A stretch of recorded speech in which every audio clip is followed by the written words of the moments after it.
What is going on, everybody? I am live and alive.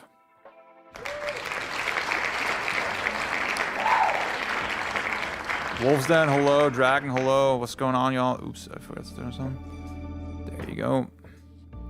Okay. Okay, we're looking good. Oh my god, actually, wait.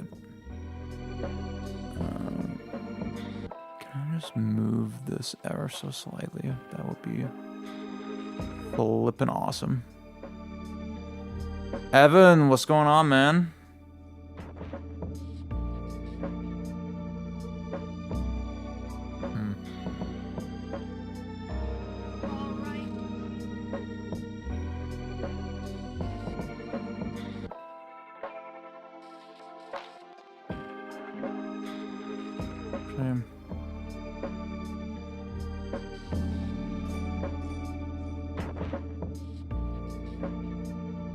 Leo, what's up? Mr. JPNG, what's going on? Hello, hello, hello.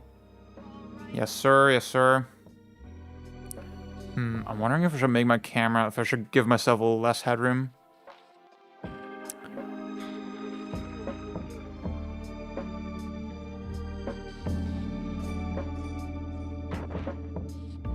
Beach Ambassador, that's me. That's me. My opinion on the Sydney Sweeney Gundam movie. The bodysuit is gonna look awesome. Sydney Sweeney, very problematic character, of course. Let's be real, she's hot. Like, do y'all see the new Euphoria episode? Come on. And there's my girlfriend opening the door. Hello, Yulia, what's up? Sydney Sweeney. Did she... You know Gundam, right? Gundam is like the, It's like the mech toys for adult men. And, it's like an anime as well. And they're making a movie, a live-action movie, with Netflix. And Sydney Sweeney is gonna be in it. She's gonna be a giant mech, yeah. Oh my god. Yeah.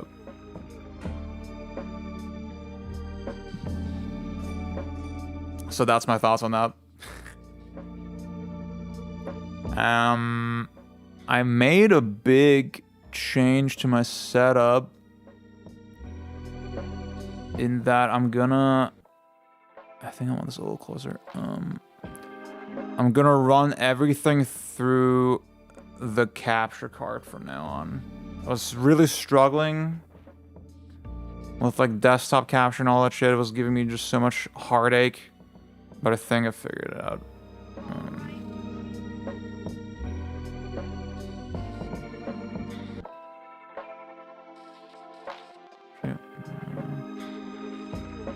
Do y'all see Anne Hathaway saying Inshallah? Oh my god.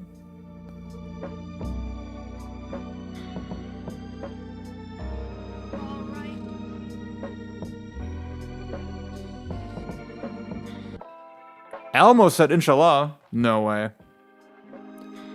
Okay. Yeah, we're looking good. Okay. I'm hoping. I think this will work. I think we're looking good.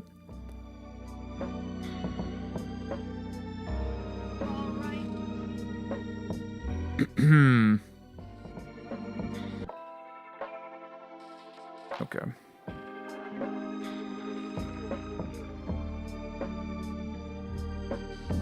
Habibi and Assalamu alaikum. I know that Trump is only 4 war crimes away from citing the Shahada, given this Easter crash. Oh my god. Oh my god, guys. So I'm gonna wait for everybody to spill in here a little bit. I was I was alluding a little bit to my technical difficulties. That's also why I'm late. I'm sorry for that. I'm sorry. You're not getting it. It's not clocking to you. It's not clocking to you that I'm standing on business, is it? True Blur, what's up? We're doing list swap. Yeah, so this is Hot Take Wednesday. This is the day for list. Well, it's not just list swap. Today is gonna be list swap. Next week is gonna be list swap. Next week I'm doing game critic tier list. That's gonna be really fun. I think the week after I want to try like some kind of debate. The skinny scampus. Hello, what's up? First time chat. Thank you for popping in. As was predicted 2 years ago. Ozzy, hello. No way. Wait, let me show what Ozzy.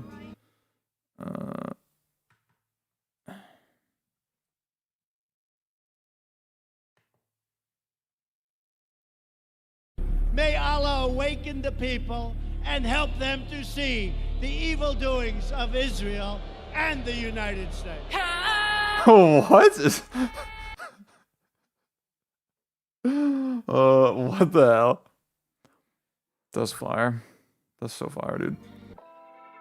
I guess, guys, I guess I can lead in. Oh, Luke, what's up? What's up, man?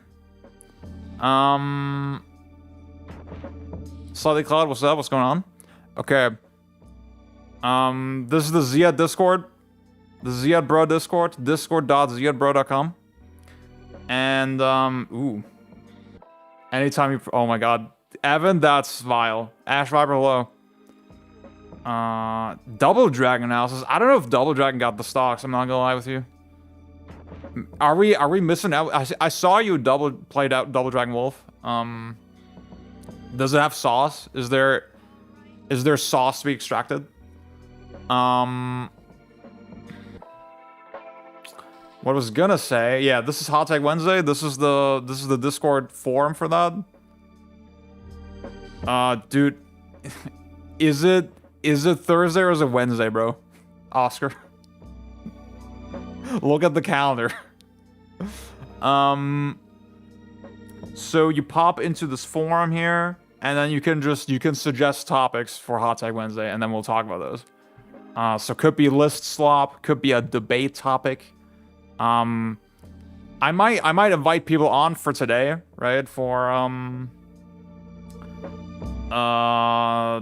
fucking if I'm roasting your favorite games, if I'm roasting your 9-ball, you may come in to like defend it if you want.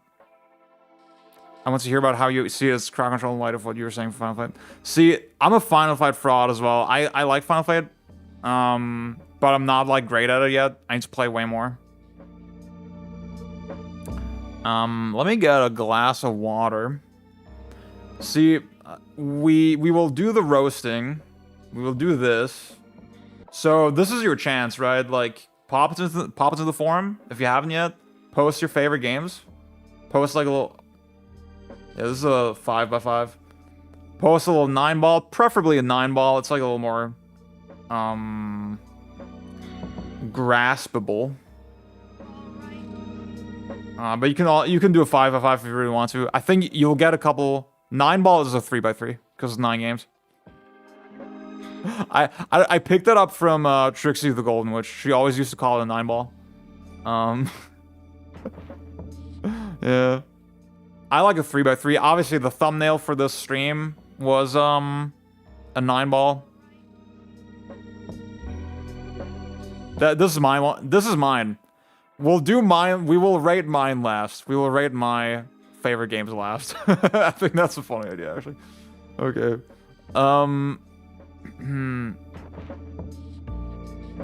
Zach, what's up? What's going on? I think a 3x3 is more fun because like you really have to commit a little bit. You like no bullshit, no nothing. See, I'm seeing Cloud.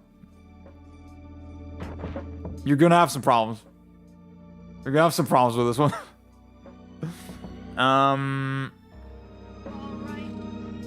The new Molyneux game released and people don't like it. I'm shocked. Yeah.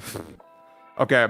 So again, while we're here, if you haven't yet, you can pop in here, post your games. The other day I was asking people to like post their games. So I will start with the ones in this thread. And then whoever didn't get covered yet, I'll look for here if they posted something a couple days ago. But that's not the first thing we're gonna do. The first thing we're gonna do is we're gonna wait for me to get a glass of water. Yeah, I'm 25, so you're my 25. Yeah, see, the thing is also, I did the 30 games because I'm 30. And then I wanted to do like, okay, how would I feel about this a year later? I didn't do it because my life fell the fuck apart. And I wasn't like really streaming at that time. So, yeah. Ozzy, you need there's a website called topsters.org. That's the one you want to use.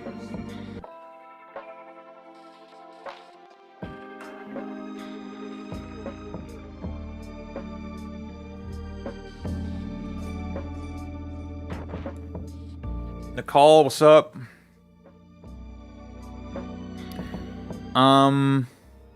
By the way, if you like what I'm doing, consider supporting me on Ko-fi, Twitch, YouTube membership, any of the above, and you will become a shareholder. What is called a shareholder, right here. You will be added to the illustrious list. You will get a special role called True Habibi. And you will be able to access extra special content, Habibi content, the Habibi chat. Let me... There's also... Yeah. I need to fix this shit, dude. Why does it look like this? It doesn't make sense. What the hell? Yeah, you'll get, like, extra videos. There's, let me check real quick.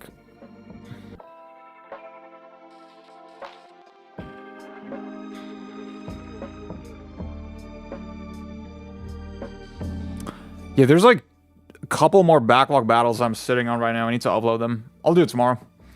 You're Habibi, but you don't see the channels? What? Really? Let me look into that. Huh. Because they're not the same, okay.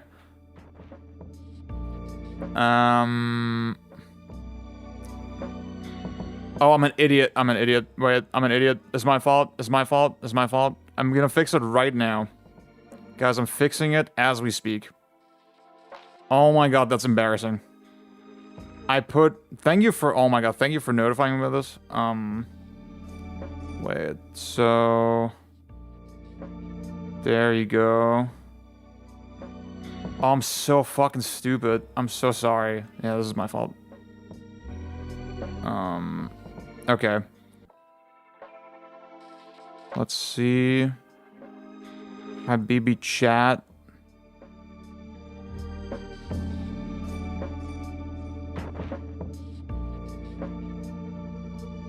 See, that's why you gotta do self-promo. So that people notify you of your fucking dumb mistakes. Wait, can I just...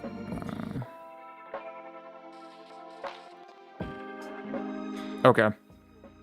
Yeah, I fucked up. I fucked up. Okay. Should be fixed. Please let me know if it's fixed.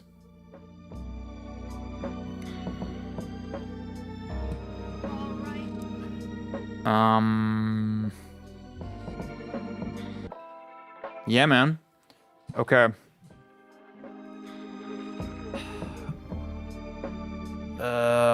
So... Thank you so much. Okay. Thank you so much for letting me know. Nice. Okay. Oh! Wait, you're not supposed to be able to write in the content channel? I'm stupid. Wait. Why? Okay.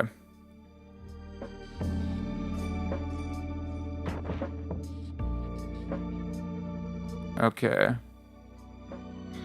You're supposed to be able to view it, see all the videos, but not be able to write.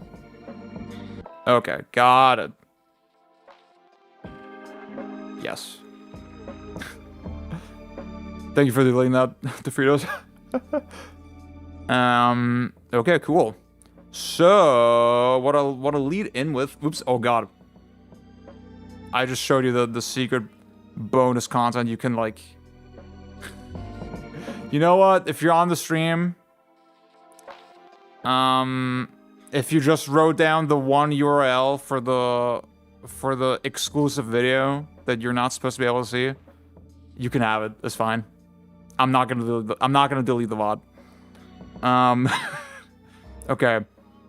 God, I'm so bad at this. Okay, here we go. This is what I want to show you.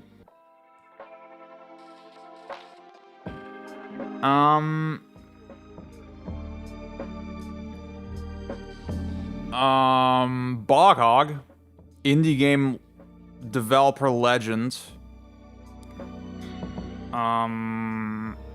He went on a whole spree, an autism-fueled spree, and along with everybody else, about sort of the semantic question, I guess, what even is a game? It was sparked by this video. I was like sort of following along with the thread, but not really closely. And I haven't watched the video yet.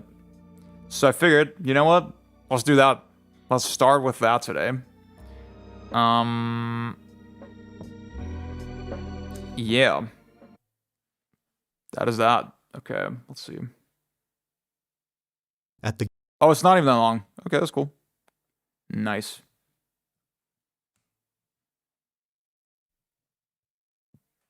Okay. At the Game Developers Conference held in 2005, the late Nintendo president Satoru Iwata coined the term non-game when talking about then new and upcoming DS software, including PictoChat, Nintendogs, Electroplankton, and Animal Crossing. Entertainment that, as he put it, doesn't have a winner or real conclusion. The industry has continued to expand quite a bit since then, and video gaming is now home to countless different kinds of experiences, many of which blur the lines between art forms. This has led to a rich and diverse assortment of entertainment, but it has also made things incredibly hard to classify and consequently confuse the distinctions between games and various other mediums, leading to the belief that video games are an all-inclusive melting pot that accepts anything played on an electronic device as a legitimate gameplay experience, lacking any definitive traits.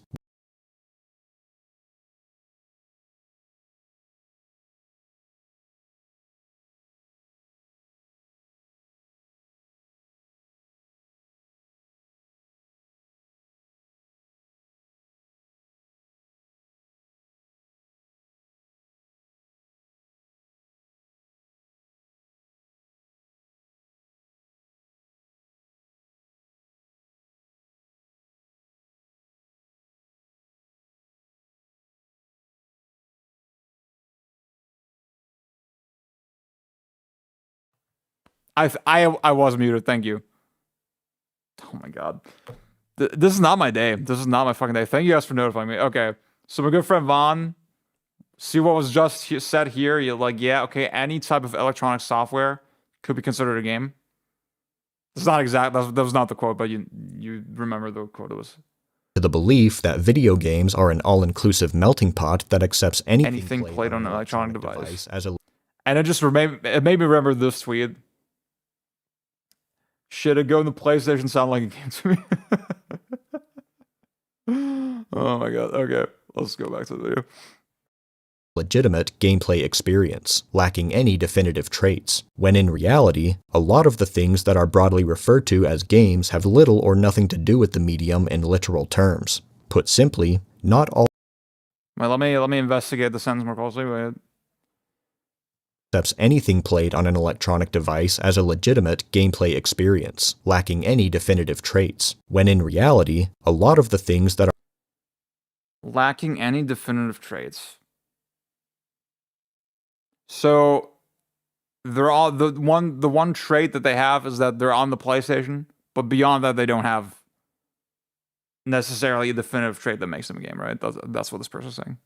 Experience, lacking any definitive traits, when in reality, that video games are an all-inclusive melting pot that accepts anything played on an electronic device as a legitimate gameplay experience, lacking any definitive traits, when in reality, a lot of the things that are broadly referred to as games have little or nothing to do with the medium in literal terms. Put simply, Not all computer entertainment software are games. This misunderstanding runs deep enough that I think an effective way to pinpoint what games really are is to untangle them from what they are not. So I have selected a handful of things they are commonly conflated with and misconstrued as to aid this discussion. At its Okay, my first question is, good sir, what are your sources?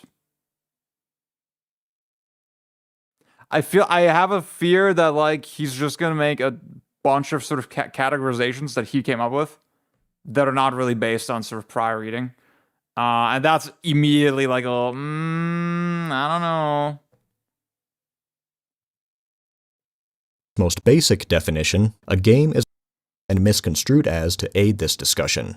At its most basic definition, a game is a contest of strength, skill, or luck. A competition with See, that was the Google also that was the Google dictionary a definition. game is a contest Like, I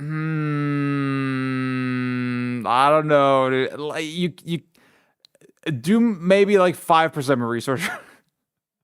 of strength, skill, or luck. A competition with rules and See, sometimes the dictionary drop, like sometimes it's unavoidable, but like this is not one of those cases.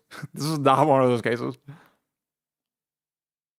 structure. This necessitates a process by which a winner and loser can be decided, or at the very least, a way to determine superiority in a given challenge. Gameplay is the tactical interplay between mechanics and systems and how players use them to attain success. Is that the only definition of gameplay? What if I'm just fucking around in the game? Is that not gameplay?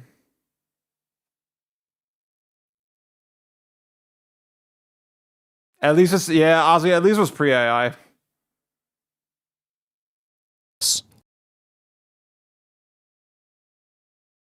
You could have at least used Merriam-Webster, right? But even that is like, okay, like you should not be looking at it from a dictionary perspective. You should look at it from an anthropological perspective. Yeah, like how did humans come up with the word? You know, what in what context did they come up with the word? I think that will be the interesting thing to look at for the purpose of this video. Yeah. It is both the way people are made to participate and the means through which their performance can be evaluated. This already differs from our first category, toys. The point of a game is not merely to amuse oneself, but to execute a strategy that will help achieve a preset objective. Interactivity and engagement does not equal gameplay. Without the risk of defeat and a way to reward or recognize excellence, there can be no preset objective. Interactivity and engagement does not equal gameplay. Without the risk of defeat and a I'm just not a fan of like, okay, I made the video and I get to decide what this word means. You know? I'm not a fan of that. Like, why are you the arbiter of what the word gameplay means? way to reward and engagement. Because I haven't really thought about my definition of this shit. I don't think that's my definition. I think my definition of gameplay is very broad. I think the skinny scampus, I think the problem is like, you can have an opinion, but once we're saying, okay, this is what this word means, I'm like, you need to back it up somehow. You need to back up your opinion a little. Not equal will help achieve a preset objective. Interactivity and engagement does not equal gameplay. Without the risk of defeat and a way to reward or recognize excellence, there can be no contest. It's not enough to have mechanics and systems to mess around with, nor is it enough for them to affect each other in fun ways. They need to contain strategic purpose and be in service of a clear goal. This rebuttal could I love that his number one example of a game is Yakuza 0. also be applied to simulations to some extent, which are meant to imitate a specific experience, but aren't always necessarily trying to test proficiency. No, see, no prefacing. If you're prefacing it like that, then there's no. I'm saying without doing research, there's no value to it. You know. Like even if you preface it then I'm like, okay, why the fuck did you make this video? Yeah. Like if it's all just your opinion, man. I'm being a little facetious. To imitate a specific experience, but aren't always necessarily trying to test proficiency or reach a good end result. Many large-scale video games are actually a collection of compartmentalized challenges and modes rather than one continuous, holistic, long-form contest. That's a decent point. The various activities can be linked to a central objective, but they often operate under separate, self-contained structures and rule sets. Perhaps the greatest benefit of video games specifically is their ability to embellish their presentation with fancy visuals and sound. He said the greatest, self-contained structures and rules. Greatest benefit of video games. That is very interesting. Perhaps the greatest benefit of video games specifically is their ability to embellish their presentation with fancy. See, I mean, literally one of the first things I learned, or that was imparted upon me in my media studies class for game design, was that the thing that makes digital games very distinct is that they are able to represent systems dynamically. And that's something that I'll dig into the Discord thread a little bit later, but that's something that Boghawk was talking about a little bit, where games can sort of, like digital games can feasibly exist on their own without the player, if you think about it. You could just let them run and there would be something happening. And that's I think so. The way my instructor led into that idea was by saying, he was asking, okay, what actually is it that makes games distinct from other medium? And then I think the obvious answer, the obvious sort of internet pill discourse answer is, well, they're interactive, right? Interactivity is a unique feature of games. But then he was like, well, you can have choose your own adventure books, right? Those are interactive. You have shit like Bandersnatch on Netflix, right? The interactive movie thing. Like that's not necessarily the thing about games. It really is the fact that they represent systems in a. I mean, if you really want to be super strict and pedantic about it, they're not continuous because they run frame by frame. But you could say it's effectively continuous. It also makes me think of that Matthew Matos's Tetris video where he said like, well, okay, Tetris justifies its its existence as a game really well, because if you as a video game, I should say, because it's really hard to imagine sort of the falling block pieces in real life. Like the puzzle idea and those components that certainly exist in real life, right? That's certainly something you could imagine. But how would you let the pieces sort of, like, what's the mechanical construction that would allow the pieces to like fall with the right speed and for you to move them and stuff? That's much easier in video game form.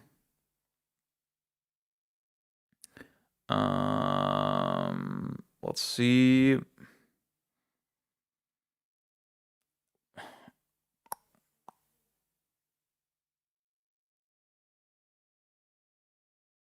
See, that's why, yeah, the reason I talked about this whole thing is like, okay, if you're saying perhaps the greatest feature of video games is that they can embellish their presentation, that seems very questionable.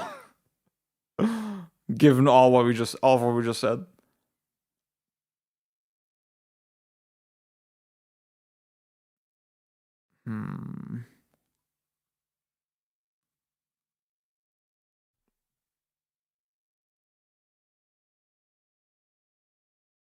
See, that's also like that's something I've talked a lot about with my bubble, where like, okay, I can see why we would exclude visual novels in sort of a game discussion. I don't know if I care to make that distinction. Like, I just don't. For me, well, it's on the PlayStation. It's a fun game. I don't care. Okay, let's keep going. visuals and sounds like films do, and developers have used this to essentially create playable, or not so playable, movies and game engines. However, this by itself does not make a game. For the sake of brevity, I'll include books, comics, and graphic novels in this section as well. Something I was told early on in college was that a story idea is not the same as a game idea. While cutscenes, scripted sequences, and dialogue can be useful tools for conveying information and highlighting big moments, it's important to retain player input as much as possible and ensure that choices and performance matter. The active role players have in determining the quality of the outcome distinguishes games from the relative passivity of books, comics, or movies. If we want to get really technical, there are even notable separations between games and puzzles, though they are probably the most closely related and thus frequently combined out of everything I've talked about. Both of them are tests, however, puzzles don't emphasize competition in the same way. Strictly speaking, there's no need for a penalty or lose condition in failing a puzzle, and once it is solved, that tends to be the end of it. Gameplay rules are typically open enough to allow for multiple strategies and a range of success, both of which could change depending on how things progress, whereas puzzles are made to be solved by following a reliable set of steps, resulting in less replayability and less incentive to improve or change tactics. In other words, puzzles have perfect solutions, whereas games have dynamic solutions, stressing optimization over mere completion. To summarize, I don't know if I've, that seems fine. That seems like a fine distinction to make. I feel like that you could probably justify it a little better, but I don't have a huge issue with this. Yeah. I mean, the thing that came to mind for me is just the distinction between puzzle solving and problem solving. Obviously, that's a big one.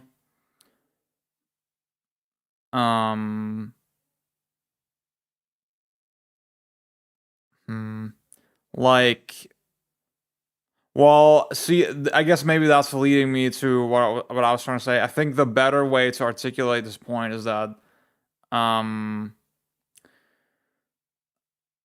that in games, the way problems emerge is through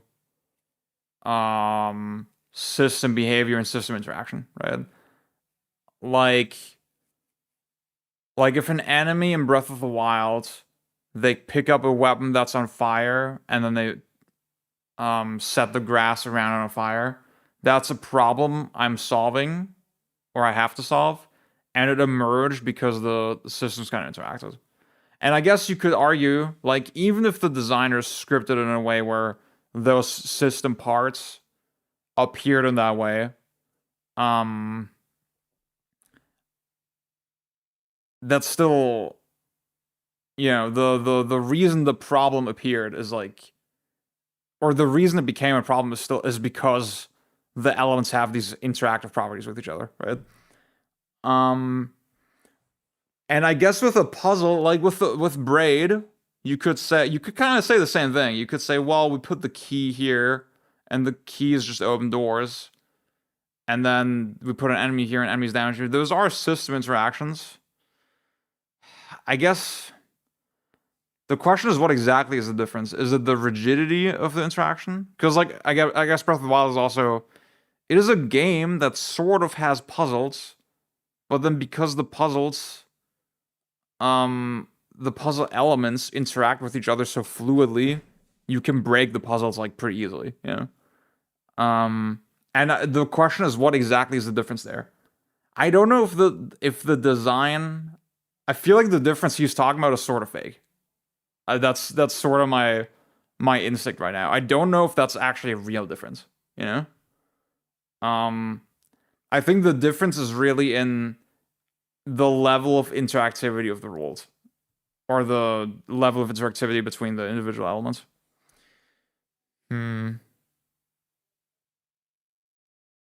That tends to be the end of it.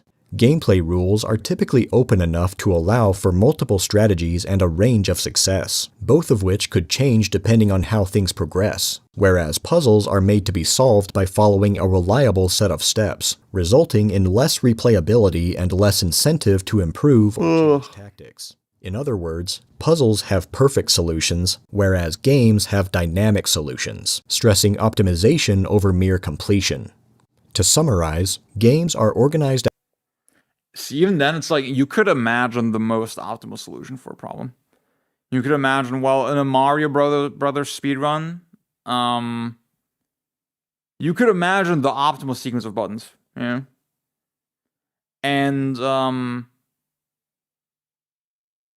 like that existing, would that make it a puzzle? Or is the fact that, like, I guess the fact that the thing that doesn't make it a puzzle is the fact that there's so much granularity in between. Yeah, that's exactly the Fritos. Yeah. Activities built around a goal, with rules dictating how it can and should be played, challenging the strength, skill, or luck of its participants. Unlike toys, game objectives are predetermined, pressuring certain playstyles in order to excel. Simulations can Wait, sorry, I wasn't listening. Skill, with rules dictating. To summarize, games are organized activities built around a goal, with rules dictating how it can and should be played, challenging the strength, skill, or luck of its participants. Unlike toys, game objectives are predetermined, pressuring certain playstyles in order to excel. Simulations can mimic any situation and don't have to focus on any sort of contest. Traditional books and movies don't require input from their audience to get a better result, and pure puzzles lack the competitive dynamics that set games apart. I could go on, but hopefully this has been a good enough sample size. Now, to be fair, there is plenty of overlap between these things, and really, most so-called games nowadays cannot be so cleanly categorized as just one or the other. So I get the short-term convenience of putting them all under the same umbrella, but this creates problems for more in-depth analysis. In addition to the commonality of Sorry, I was like kind of dozing off again. Called a game. To be fair, there is plenty of overlap between these things, and really, most so-called games nowadays cannot be so cleanly categorized as just one or the other. So I get the short-term convenience of putting them all under the same umbrella, but this creates problems for more in-depth analysis. In addition to the commonality of this hybrid approach in our computer entertainment, I suspect the confusion is compounded by influencers, developers, publishers, and storefronts widely mislabeling products for ease and simplicity's sake, or just plain ignorance. And while I personally would like anything marketed as a game to be as such, I've come to accept that many creators and businesses have little desire or incentive to adhere to such details. Okay, he's saying it creates problems if we conflate one thing with the other thing. What's the problem? I got distracted. Honestly, Jen, what's up, by the way? No, I got distracted by like thinking of like win conditions in games. I'll share my thought on that in a second. I'll let him finish, and then I'll share my what I have to say on that. But like the main thing I want to say right now, he's saying by conflating visual novels or whatever or puzzles with real games, it creates problems. What are the problems? What are those problems? Developers, publishers, and storefronts widely mislabel products. Like when you see a visual novel on Steam and it's labeled as a game, do you you're like, God damn it, I didn't mean to buy a fucking visual novel, I wanted to buy a game. God damn it. Is that what we're talking about? I don't know.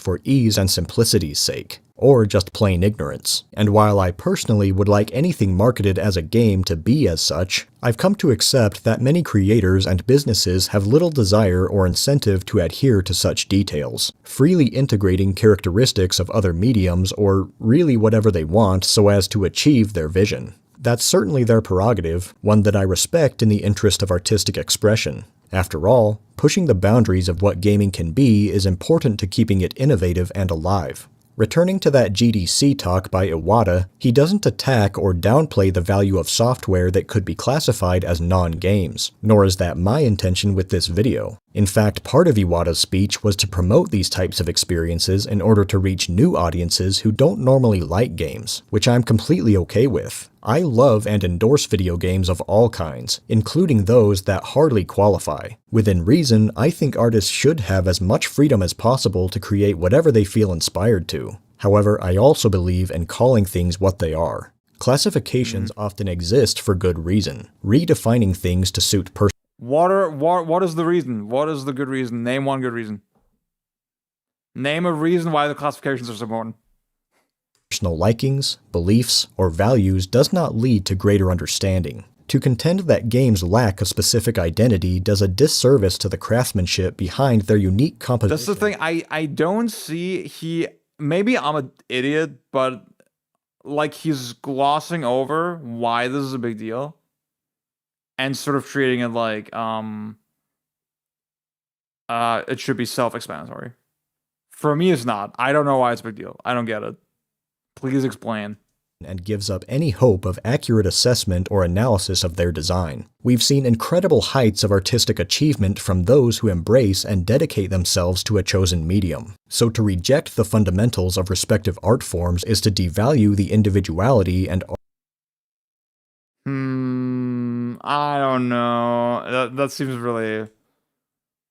any hope of does not lead to greater understanding. To contend that games lack a specific identity does a disservice to the craftsmanship behind their unique composition and I have deep thoughts on this argument. I'm gonna give it a second. Gives up any hope of accurate assessment or analysis of their design. We've seen incredible heights of artistic achievement from those who embrace and dedicate themselves to a chosen medium. So to reject the fundamentals of respective art forms is to devalue the individuality and artisanship of each. This may not affect one's ability to enjoy a product, but it can jeopardize the structural integrity of the work. We cannot have a sensible critical discussion if we can't agree on what terms mean. So while being precise on this topic admittedly That's sort of true sometimes. won't matter in most cases, it will be relevant for some of the discourse I plan to have on this channel. So I hope what I've said has provided clarification where needed and done justice to one of my greatest passions, something my future videos can rely on or build upon. If you found any of this educational or interesting, I invite you to stick around. Thanks for watching. Ollie, please don't be mean to this guy. I think you're being a little aggressive. I don't think that's justified. They're just making a little video, you know, as like even if I disagree with the way it's presented or how good the arguments are, I don't think that's a reason to be mean. So please don't see, this guy is literally a sex offender. You should be mean to this guy. This guy is a racist sex offender. Leave a hate comment on this guy's video. But yeah, so I have two thoughts. One on the ending that he just gave, and one on one of the other sections that was here. So he was talking about sort of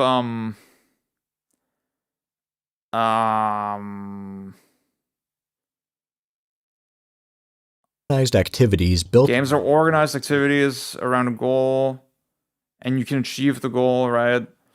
I was thinking about games where the narrative framing changes the meaning of the win condition, like pretty drastically.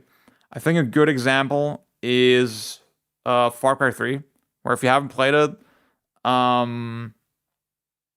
it's like one of those cheesy, like, oh my god, everything you did was a lie, you're dumbass, ha ha ha.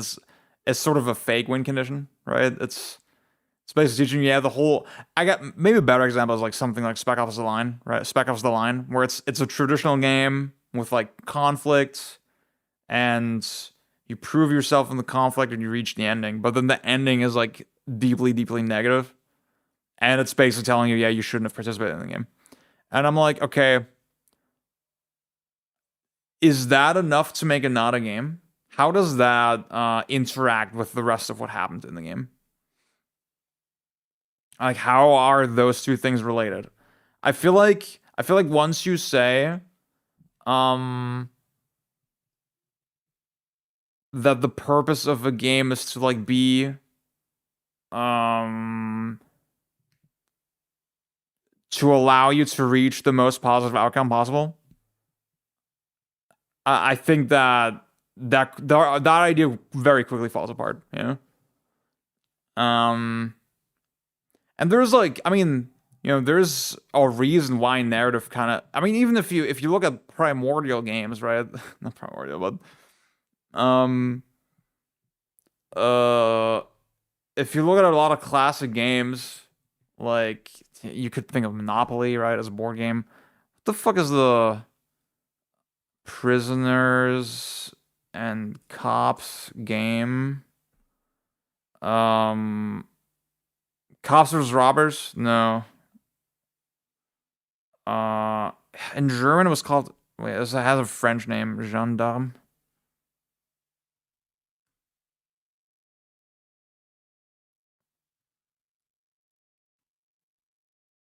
Räuber und Gendarme. Yeah. Or it's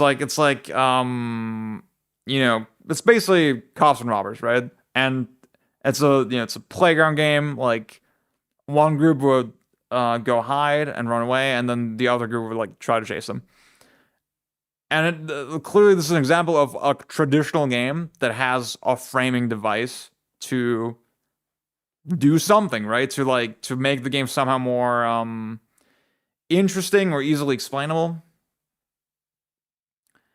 Um, so that was already a component of games like many, many years ago.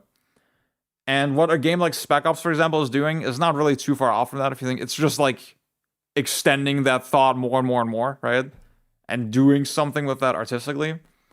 And I think once you stick to this idea that like, okay, a game has to have like, I have to work toward a win condition. What does that mean in the long term? I don't know. The other big thought I had,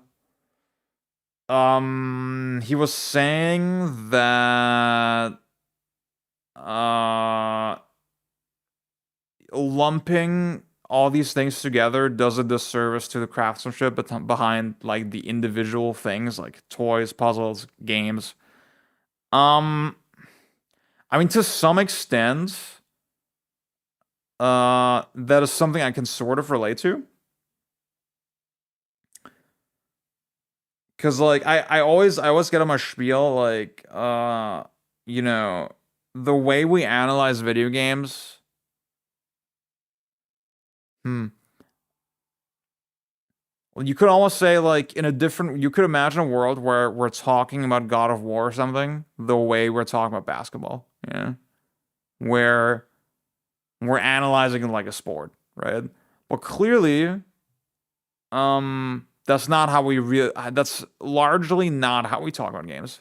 Largely how we talk about games is as experiences. Um, and that's something I'm not really a fan of, generally speaking. Um, yeah, that's the thing. Deal. I think that's a good comparison because like I think saying it devalues them or something. Let's chill out for a bit. I think that's maybe doing a little too much. I don't think the wording is that important.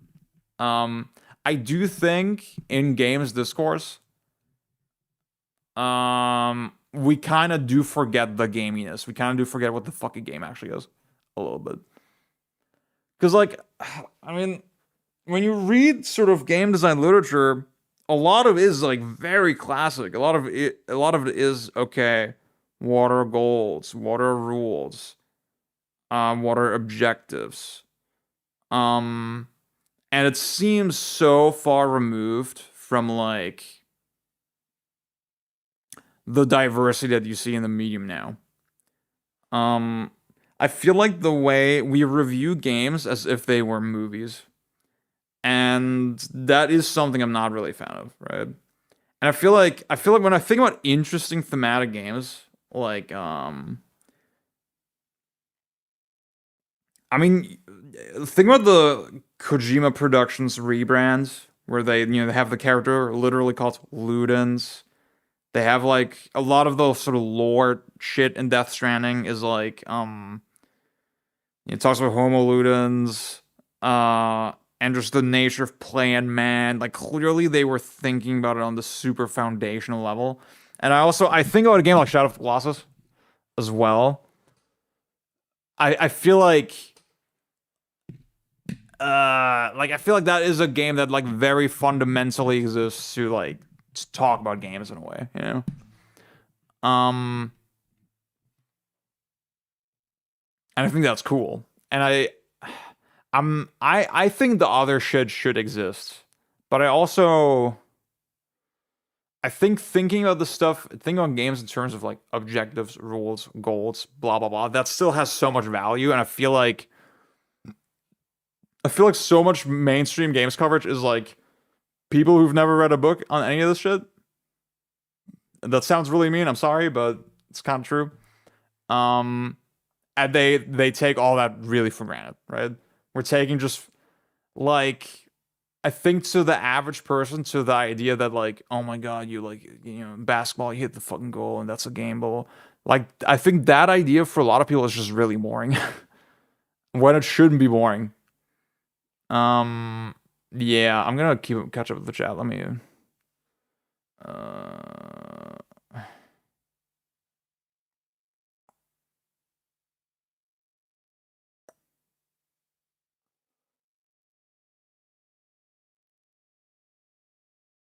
that's a good point, Evan. I guess that's a good sort of symptom to like differentiate the things.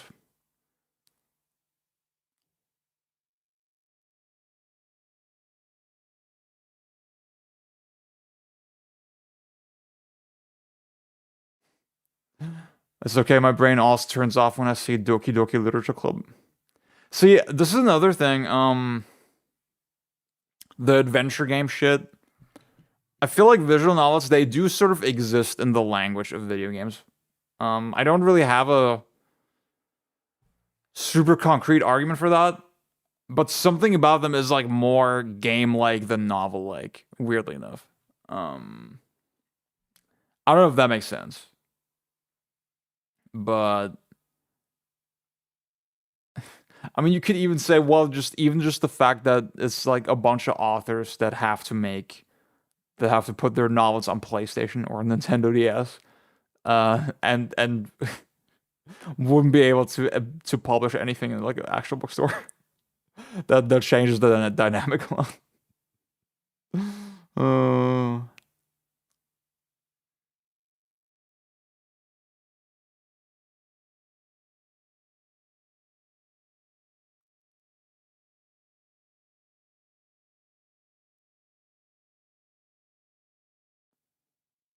yeah, that's why I mean they're sort of like DeFrios I think was saying in the chat as well. There is sort of a truth to what he's saying, but I think he's doing a little too much. You know, saying, oh, by calling visual novels games, we're doing games and visual novels as a service. I'm like, I don't think it's that deep, bro. I don't think it's that deep.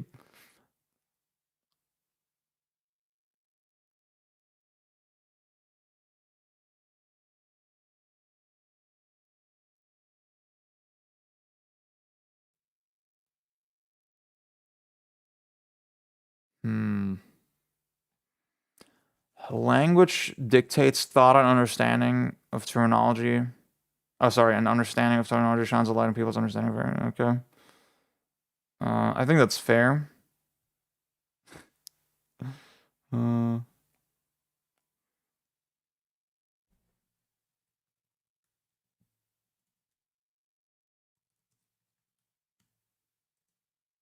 wait.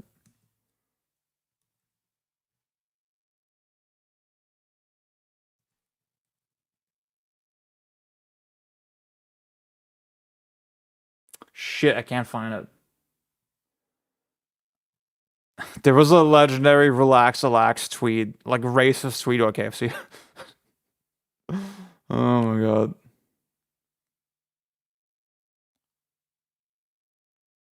Um, I really don't like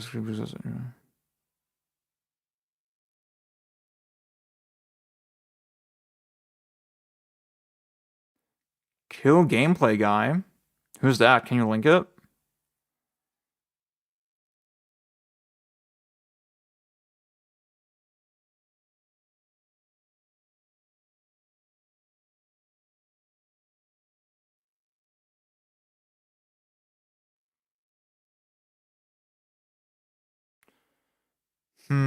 See, okay, it only gets that explicit when you listen to the developer sort of by their word.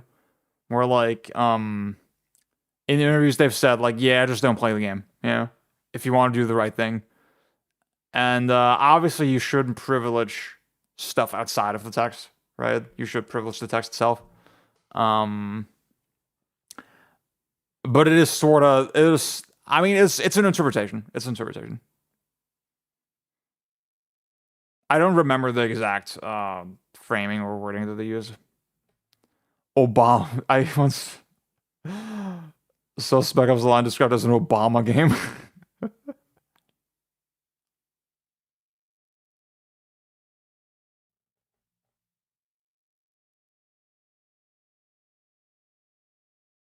Hmm.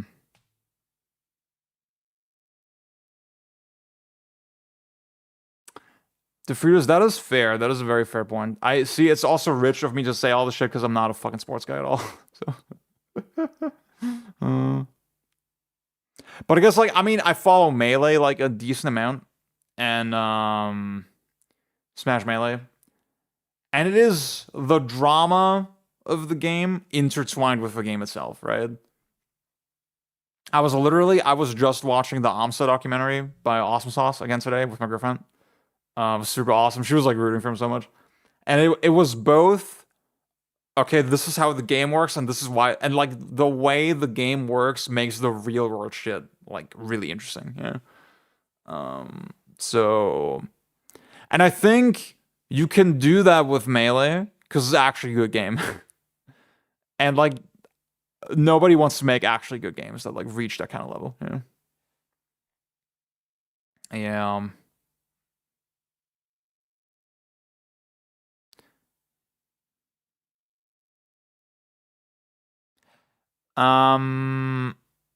That is very true. Yeah. That's also it's funny because like I said like game reviewers review games as if they were movies. But I think game reviews are still pretty bad, even on that standard. Like I think the best reviewing games as experiences guy is probably Jacob Geller. And I think I like his videos. I think they're good videos. But it's something about the fact that he doesn't care about games, the game part. It does bother me a little bit, yeah.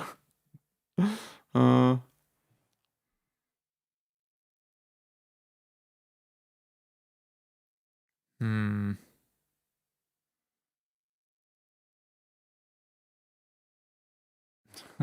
I can't read yet.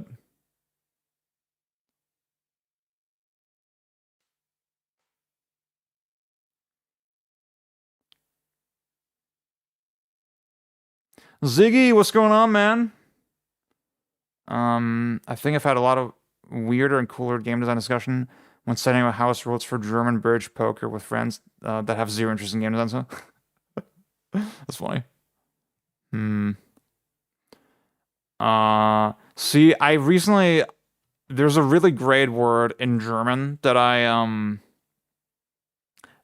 recently it was brought to my attention again. It totally slipped my brain that was a word that we had. But basically, you can have a critique. That's a critique, right? Critique. Slash critique. So, I mean, you could say it's sort of like a review, right? But then there's also the word Erfahrungsbericht, which is it literally translates to experience report. And I feel like that is what most reviews are of games, right? They're just a retelling of your experience with the game. And I mean, that on a fundamental level, that isn't something I don't really care for that much. Oh my god. I think the way visual novels generally play into the medium is really interesting. It's hard to imagine them. Yeah. Um.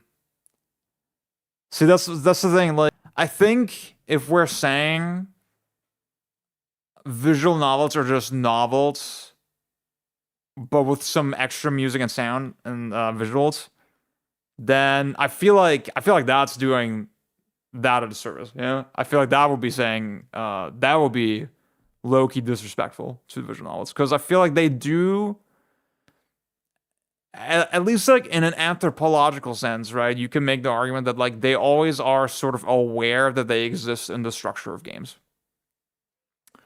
Um, yeah. It's such a common visual novel trope to play with the structure, right? And I feel like that is such a gamey thing, you know? Oh, oh, my neck is killing me, man. Anti-baby pin. Oh my god, dude. Oh my god. I just said, oh mein Gott. OM Gott. Ja, ja, ja. Was soll das hier? Verflixt und zugenäht. I immediately sound like 8% more racist when I speak German. uh,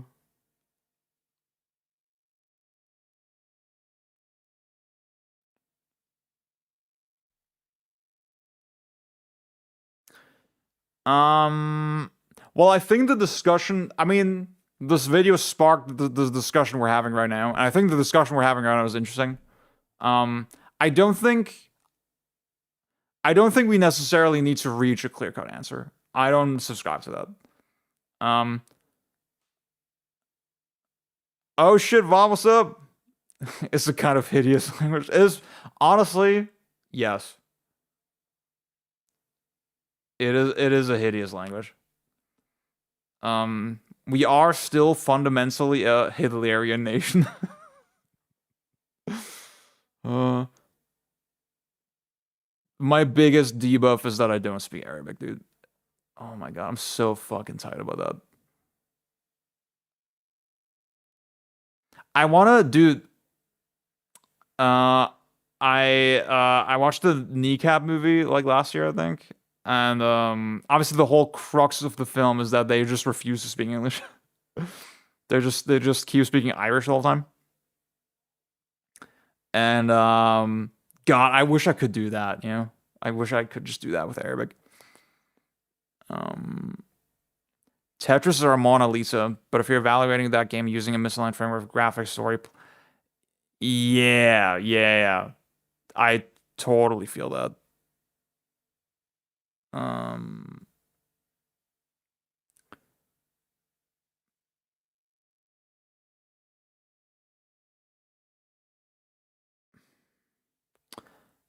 Dude, I mean genres are I think again like I keep saying anthropological, but like I think genres are cool sort of in an anthropological sense of like okay, I want to see what the history of this thing is. I want to see what was this inspired by, how did this develop, blah blah. But like for like categorizing things, I don't know if that's that important, you know? I don't know if it's that important to like determine that yes, Slay the Spire is a rogue like deck builder.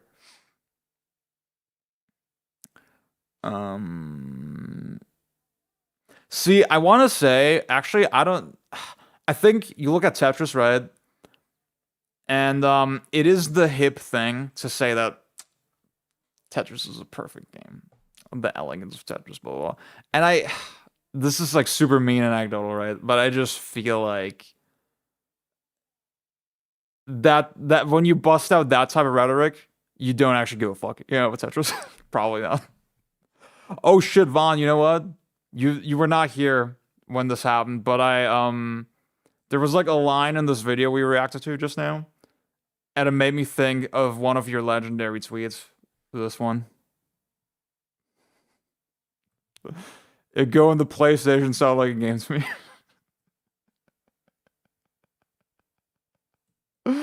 Oh my god.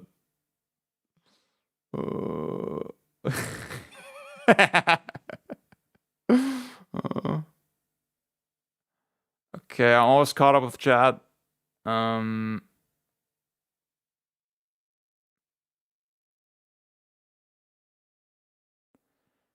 Dude, you know what makes me uncomfortable with Spec Ops is that what's I saw so many game critics when it came out. I saw them saying, yeah, what creates the dissonance is that you're not shooting brown people, you're shooting Americans.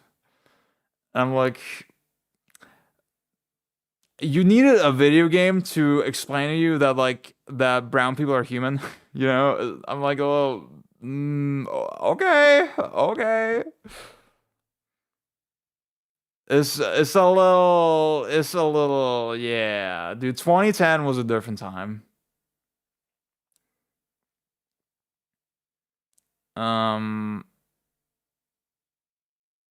It was an extra credits video. Like he was saying, yeah, dude, like what makes the game so dissonant is that you're shooting white Americans. I'm like, and like it exists in the framework of all those other military shooters where you're shooting brown people, and then you're supposed to make this like mental connection, like, it's wrong in this game, maybe it's wrong in the other game too. And I'm like, oh my god, oh, you're a fucking genius.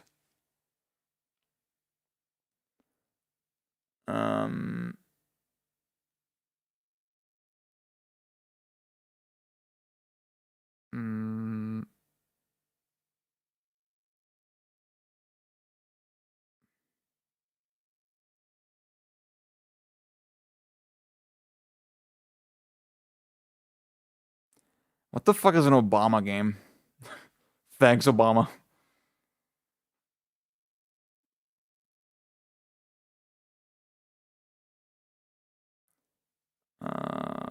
Dude, the chat is on fire today. Thank y'all for being so discourse happy. The video is not very good. I had a lot of issues with it. But I guess it makes you think about it. It makes you think about the things that are covered. So, and it's short, you know, I appreciate that.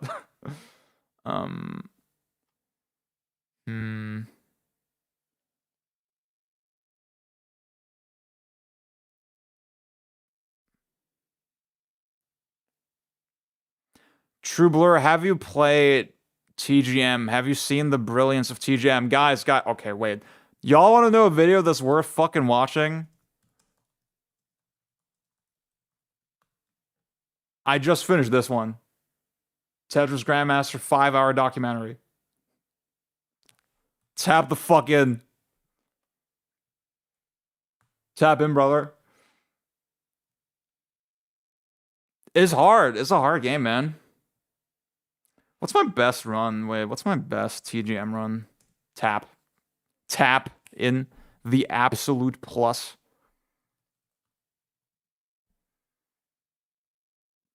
I'm a pretty sexy guy.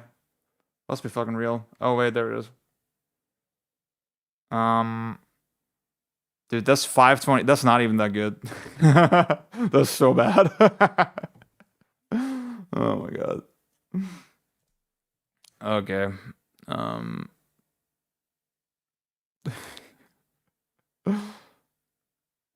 Dude, I have a photographic memory for like Twitter. Like it is the dumbest thing.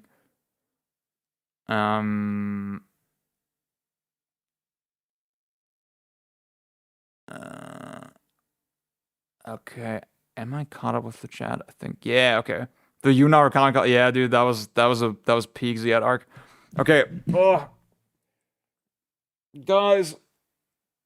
I'm gonna we're gonna move into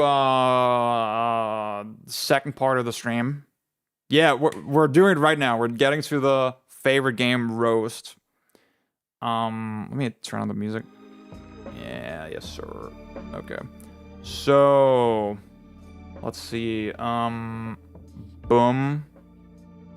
Oh yeah, so this was, if you want to read the actual, you know, the video was posted in the Discord, and then it sparked a whole fucking discussion. The discussion was like way more interesting than the video, honestly. So I recommend you go and read that if you want. To be honest, I skimmed it. I didn't read the whole thing.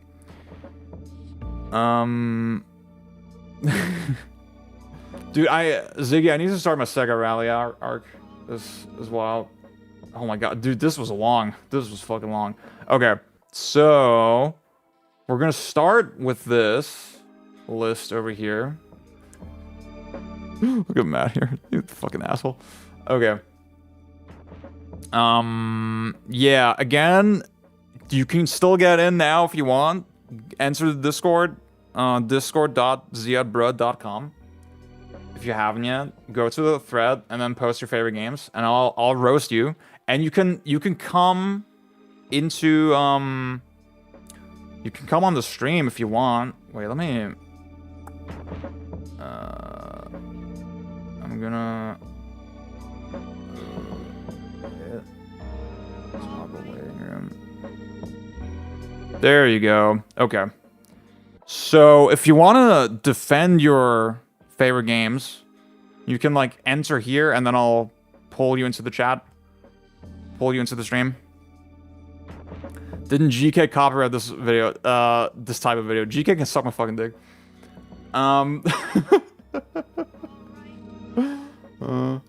Did I steal the?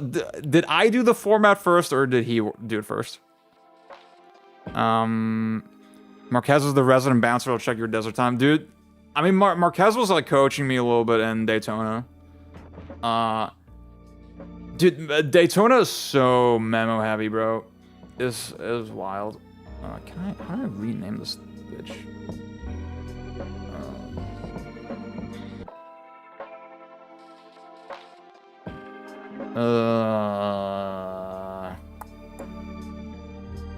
Uh, 3x3 roast. Boom. Go.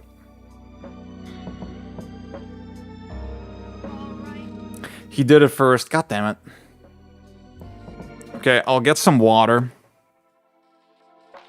Ugh.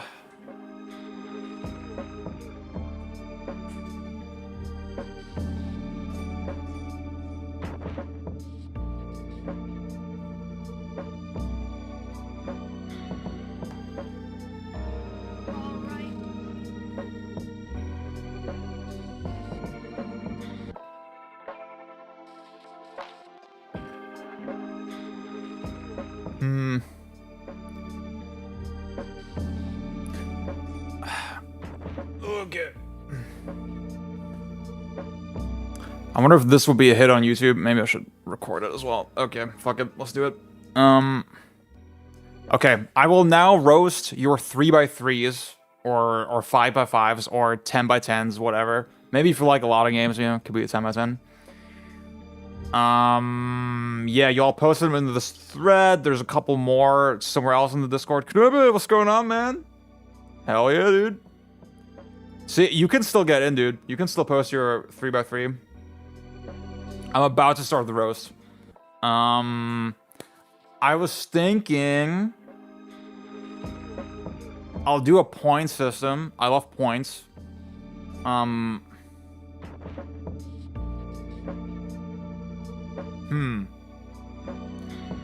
God, this would be... God, it would be cool if we could, like, see who had the best grade overall. Maybe I should whip that up, actually. Wait, let me see, wait.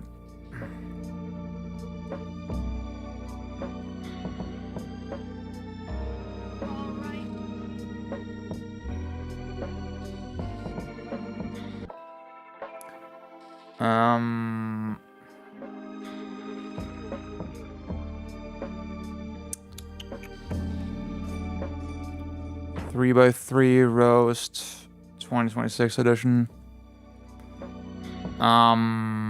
Okay, we'll do this really easy. It was really fucking easy.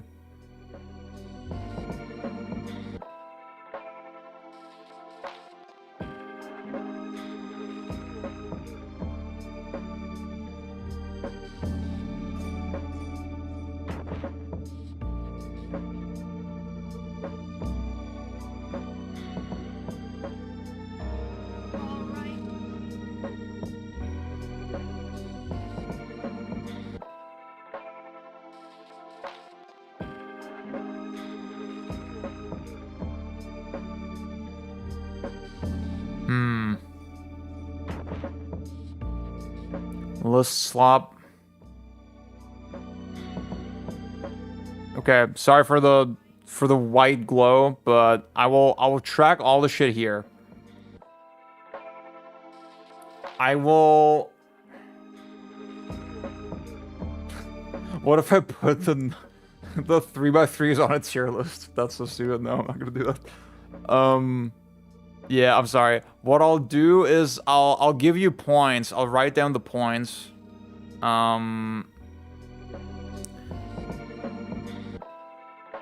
You can get up to 3 points. 3 points is like banger, 3x3, banger favorite games list.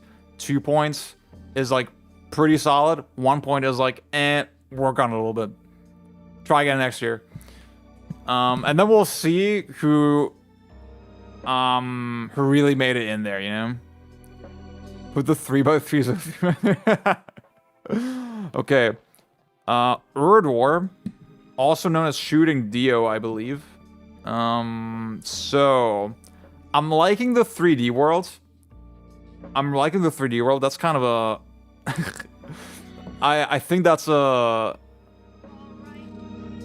really quirky pick, you know? It's a saucy fucking game, but you kind of have to know that it's saucy, you know?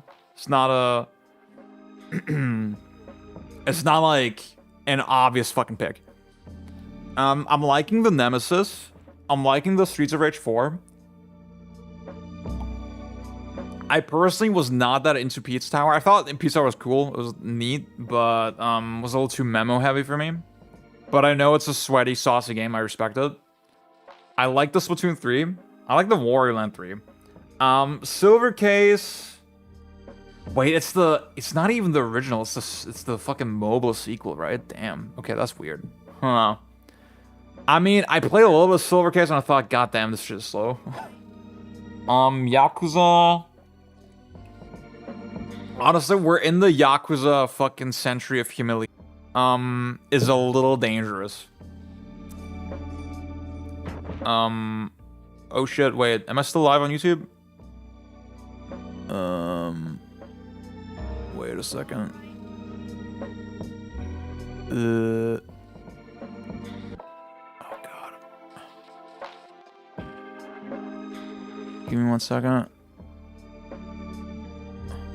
Yeah, there's 25th Ward. Oh, okay, got it. Okay, it says I'm still on the same. I don't know what's going on there. Okay. Cool. So Yakuza, I mean, I think Yakuza 2 is like the best one. Low-key. I'm not like a Warrior Land head, but I think, you know, classic Warrior Land, Game Boy game, like, this is a good variety of games. Good variety of, like, generations. The DKC2, I'm a little skeptical on. But honestly, this is pretty solid. This is a pretty solid first 3x3. I'm gonna give you 2 points. 2 points for Urdwar.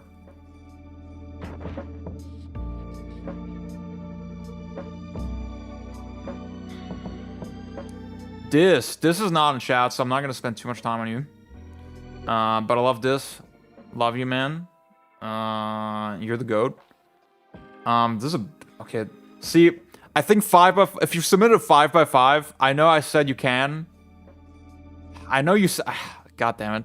I want to deduct points for doing a 5x5 compared to a 3x3. Low key. But you know what? It's okay. 14.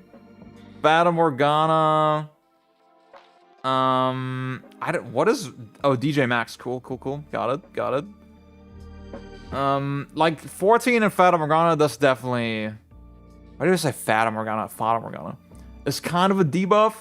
Umi Neko, kind of a debuff. But you know what? Freedom Unite is kind of raw. Stalker is kind of raw. Lost Planet 2 is kind of raw. We love Katamari. Don't like it as much as, Damashi. But still a good game.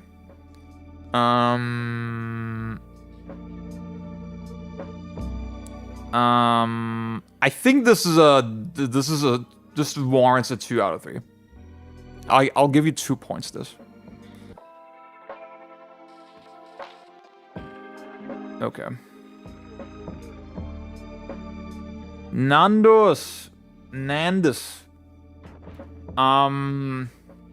So Nandus, he refers to himself as a Nintendo victim. This is way funnier in German. Oh my god, dude. Fata Morgana is so bad. Like, Loki. This is a very Nintendo-heavy list. But there's some... See, I like that it's some gamey-ass games. You know, there's some, like, kind of classic hardcore games on here. There's, like, Super Metroid, Pikmin 3. Dude, Fight and Rage? That's pretty saucy, not gonna lie. Also, okay, you know what? Mario Odyssey, I would be like, but you have 64 in there too, so I'm like, okay, you know what? I mean, Odyssey is a saucy game. It's got some stuff in there. Kirby's Epic Yarn, I'm very curious about. Why is this here? Is there something I'm missing? Is there something is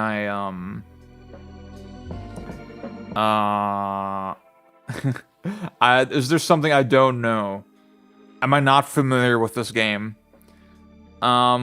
See, I still don't like Monster Hunter, but you know what? When I see Freedom Unite, I'm like, okay, you know, it's kind of raw. Obviously, Benny's Breakaway. No, Penny's Big Breakaway. That's fire. Celeste is pretty cool. Oh, you know what? Okay, Smash Ultimate, massive fucking debuff. Massive debuff. That's a massive debuff. Especially because it's the only fighting game on the list, bro. Like... That's a massive debuff. That's a massive debuff, actually. And Hollow Knight 1... Silk Song is way better. And I still think Silk Song is like a 7 out of 10, you know? So, I'll also... Okay, thank you, Kruba. Nice. I'll also give you 2 points. Everybody's just kidding. That's gonna be the joke of the segment. Everybody's just getting 2 points. Oh my god. Okay, Ash Viper. Okay, this is actually this is looking like a weird mix. Like the first, see, Silent Hill 2, MGS2, Night in the Woods, that kind of tipped me off. I was like, okay, this looking like a very experiential kind of list. Alan Wake 2, I feel like Alan Wake 2 might be bad. Is Alan Wake 2 bad? Everything I saw of it was like, ooh, I don't know. Disco Elysium, Steins Gate, Metro Prime 2, that's fire. That's raw. That's pretty good. I'm not gonna lie. Killer 7, it's really good. Ninja Gaiden 2. Doom Eternal, I think I'm coming around. Free Smash Ultimate has enough. They don't... Dude, were you around for like...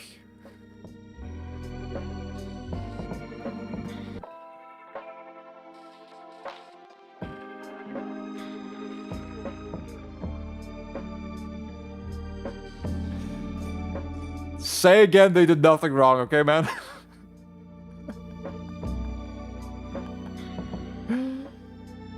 I think the Symphony of the Night stocks are kind of down. Not gonna lie. BDSD. Oh, nah. You know what? Nah, I'm not gonna blame it on the game.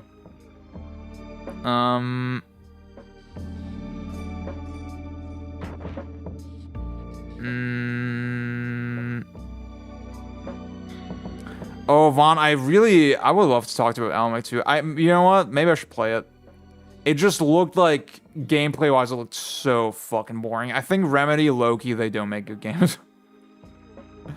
Sifu is, the parry's pretty strong, but it's not parry slap. Well,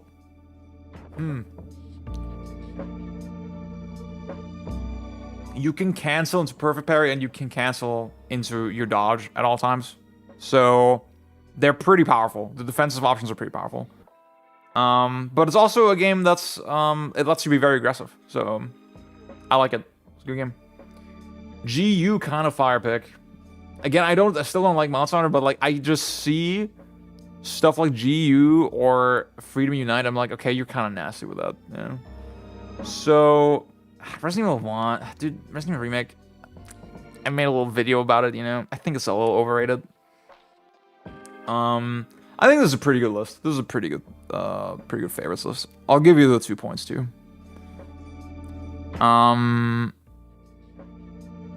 Ash Viper gets 2 points.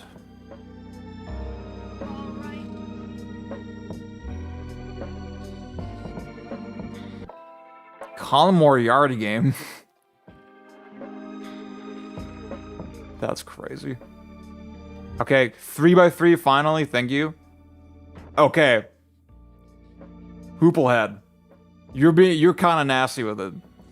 You're kinda nasty with it. See, these are not every single one of these is like a Ziad game. Like, I haven't really played Hitman. I haven't really played XCOM. I'm not really a Doom 2 guy. Noita, I really like what I played, but I didn't play enough of it. F-Zero X, I'm like so bad at it.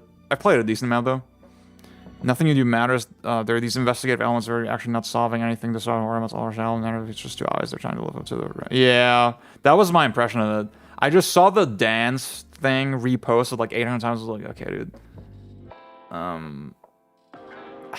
Hooplehead. This is just such a... This is serious business. You just slapped your cock on the table with this one. I think that's our first 3. I think that's our first 3. 3 points for Hooplehead.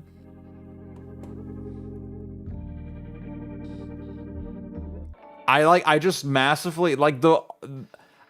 Yeah, I see Noita, I see Doom 2, I see X-Men, I see Hitman, I see XCOM, I see F-Zero X. I'm like, these are serious fucking gamer games, you know? Diss tracks for F-Zero X are so vile and awesome. Dude, that's crazy. I didn't even... I knew I had the track creator. The DD add-on. Damn. Luke! My good man Luke. Pennsylvania. Okay, let's see. I want to see...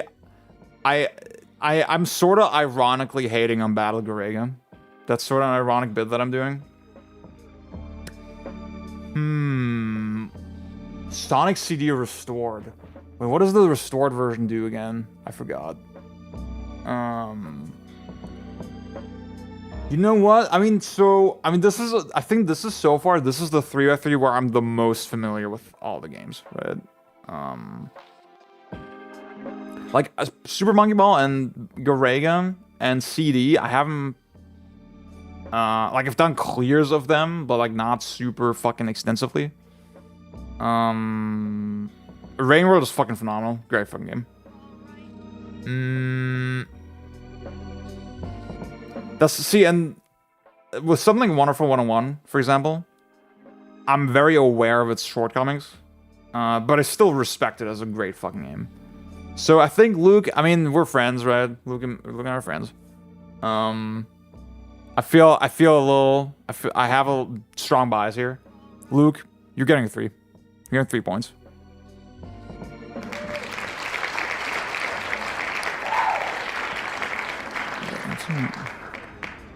Boom. Okay. I like Control, but I'm pretty mad on Remedy's writing since they've gone full sail into this shared universe. Lynching pastiche that I've been doing. Yeah. Their most popular game is a fucking Twin Peaks ripoff. And it's not like the thing about Alan Wake 1 is it doesn't like now that I've seen Twin Peaks, I'm like, this doesn't actually like is nowhere near as fucking interesting as Twin Peaks, you know?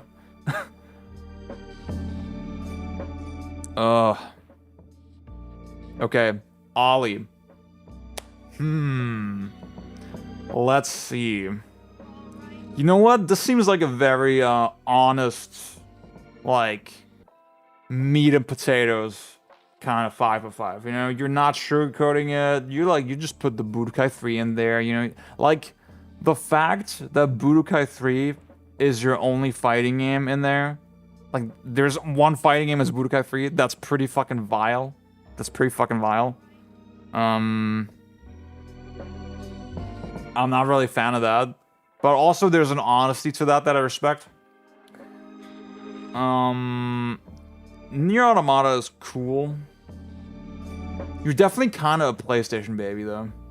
Like I see Jack Daxter, Ratchet & Clank, Death Stranding, Yakuza 2. There's a couple of Nintendo games, but I'm like, dude, Mario is so much cooler than Jack.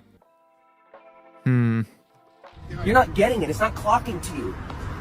It's not clocking to you that I'm standing on business, is it? But you know what? I'll give you the 2 points. This is an unpretentious list, and I like that. This is a very unpretentious, like Sleeping Dogs, Bully. This is highly unpretentious. Gesundheits Ollie, 2 points. I think Max Payne is so good because the weirdness is in the background more or less, but now the weirdness are the games and it's straight up nonsense. Yeah. Does Desperate trying to justify itself? I'll say, I mean, Max Payne also, it doesn't really hold up on the merit of its combat, unfortunately. It still feels great, but like, it's just the encounter design is not really there, in my opinion. Okay, Strawberry Sundae. See, this is such a, like... Wait, I'm sorry, I gotta do it. I gotta do it.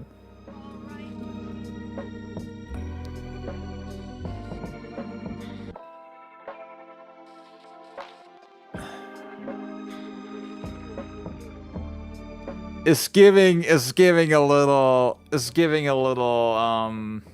you know, like, you know, Silent 2, Nier Replicant, fucking Kingdom Hearts. I think, see, Nier Remake, I haven't played the remake, but the remake over the original, that's a little vile. Like, that's a little vile.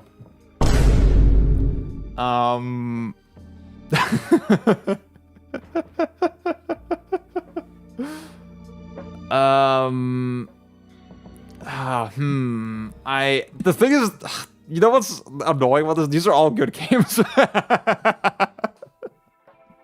These are all good games. Oh, wait, I have a legendary tweet about this, actually, wait.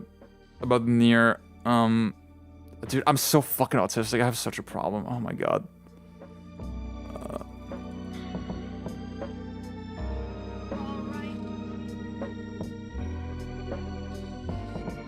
No! Oh my god, oh fuck, there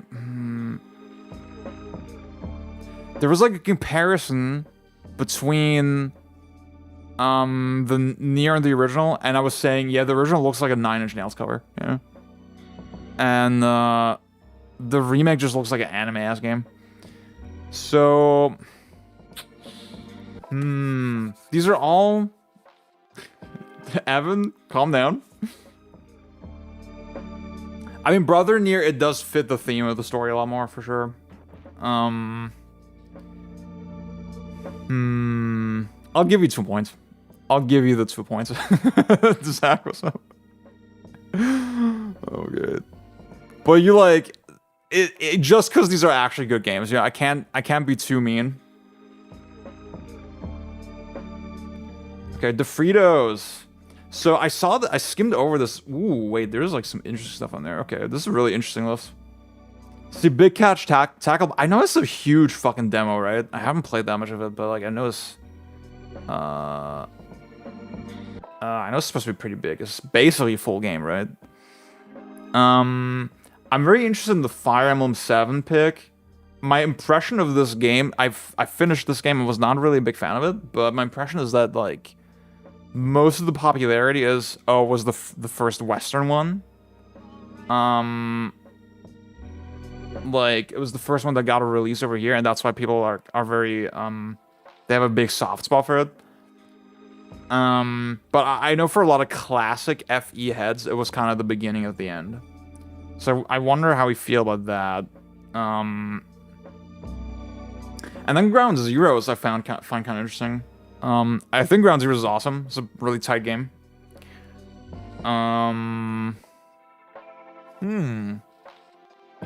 These are just tight, solid, good games. I'm really torn between a 2 and a 3.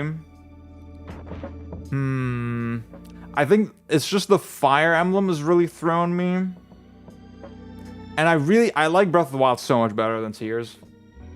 Damn, 16 hours is crazy. Okay.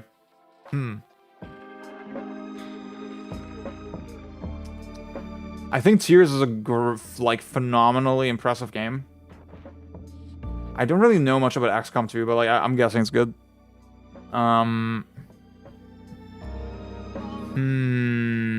Respectable fan of pain. 8-year-old.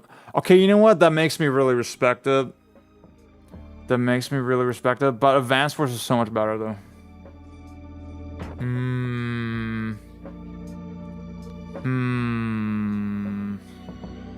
you want to talk about? Do you want to come on chat to talk about it on stream? No, it's like a big demo, standalone demo that they released for the game. What's the deal with Tic Tacs? I know Vaughn was telling me that Tic Tacs is like low-key not goated with the sauce, but like, oh my god, I'm 30 years old. I need to stop talking like that. Oh my god. Okay, he was telling me that the story does like some pretty impressive stuff. Surprisingly impressive stuff, but then the gameplay was like there's a legendary clip of Maximilian dude being like, dude, grinding is just fun, man. Grinding is fun, dude.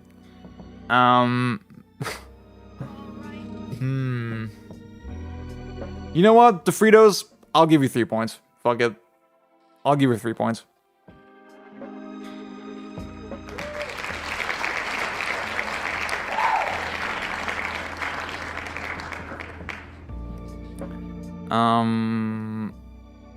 Yeah, you can, in Fire Emblem you can't grind, right? Okay, gotcha. No worries, my dude. Like these are some hard ass games. I can't lie. Even I'm a little skeptical of some of them, but I'm like, oh, okay, you know what? I'm gonna pour myself some more water. Ooh, wait, this is a really interesting one. Okay.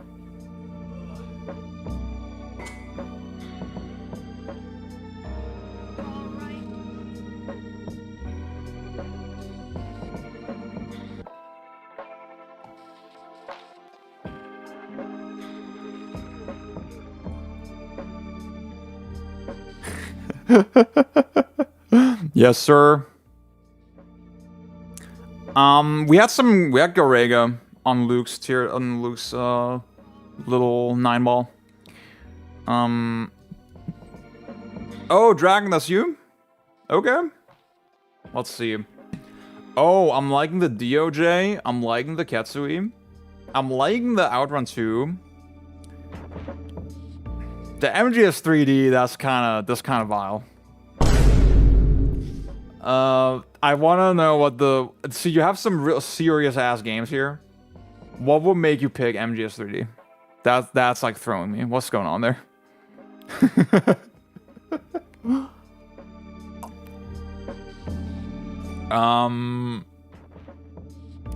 What's the deal with Spelunky 2? It seems good to me. I've played one way more than 2. I don't know what this game is at all. The Persona 4...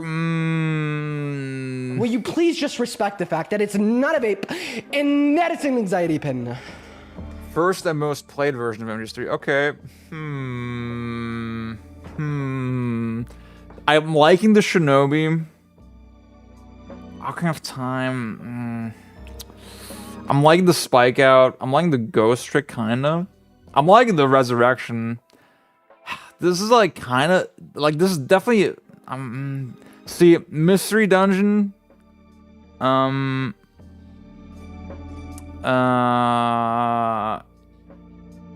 Like you could be putting a Sheeran the Wanderer game, yeah, if you want it, but you put Pokemon in there, and I'm kind of judging you for that.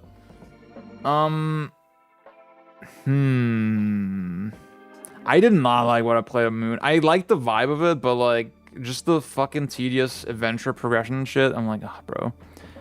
Has a brutal but long end game. Basically, what the fuck? That's insane. Huh. Is a Sokoban. Oh, okay. Okay. I respect it. 2 is less elegant. Okay, interesting. I'm a little torn. I'm not gonna lie, the Persona 4, that's such a deep... I like Persona 4, to be honest with you. I mean, I liked it back when I played it.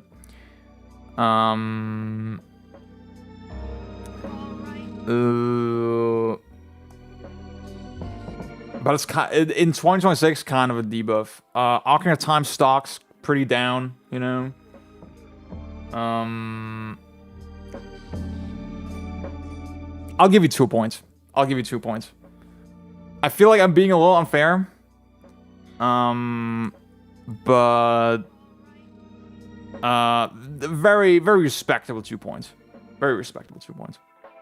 Okay, Evan, it's your time. You talked so much shit today. You better back it up. Okay, Ristar, I want to know what's going on there. What's the deal with Ristar? Is it that good? Oh. The Jet Set Radio future stocks are at an all-time low. I'm not sure this was a smart pick, my man. Scared to replay P4 because I know would ruin. Yeah, this is the thing. It's such a cozy, like, little. I love the town. I fucking love the town, man. And that's like hard carrying the game. It's an honest pick. Ristar is solid. Okay. See, the rest of like I'm loving the Chaos Theory. I'm loving the Marvel 3. I'm loving the Beautiful Joe.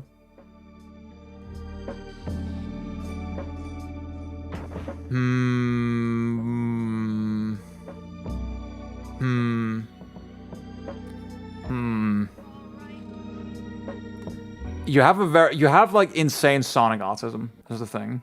See, the fact that I know that like the rest of the 3x3 also just supports that. You know?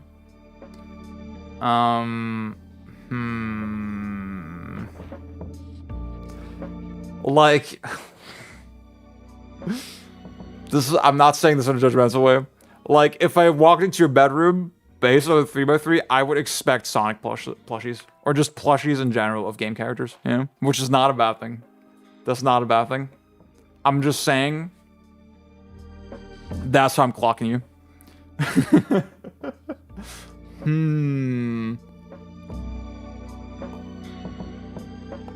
I guess, like, this is a really solid one. This is a really nice, solid one. But, like, JSRF is, like, kind of, and, Sonic Football.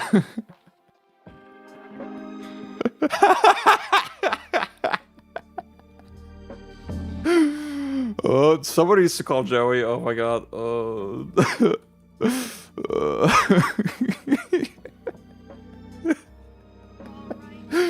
my God. Oh, my God. Oh, so fire. Okay, this is a really solid 3x3, but like couple debuffs and nothing on it is like blowing my socks off. So Evan, I will give you 2 points. I will give you a very respectable 2 points.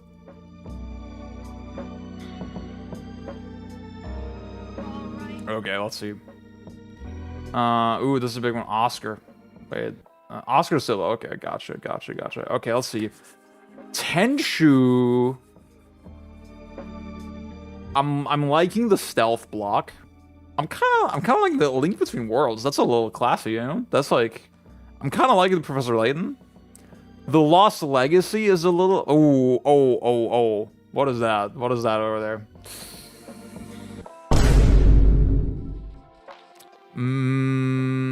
Parking Garage is like, that's a fire game. That's a really good game.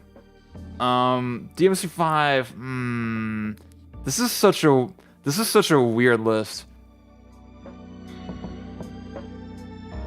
There's some really like impressive games on here. I'm kind of liking the Left 4 Dead, you know? It's like, yeah, you know, I'm on Steam with my homies, I'm on TeamSpeak. You know, what's up? Like,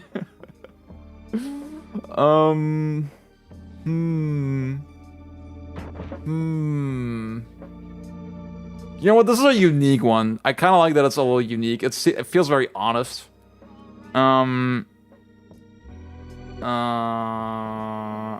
Shut your fucking mouth, Zach. Oh my God, I will kill you.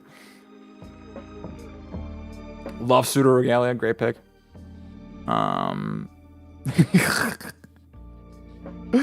Okay, Oscar, you're getting a solid 2 points. Couple questionable picks, but like solid, unique. Rate and hate. Behave. Why? Okay, the fact that your layout looks like this. Why does it look like this? That's instant, like, 1 point deducted.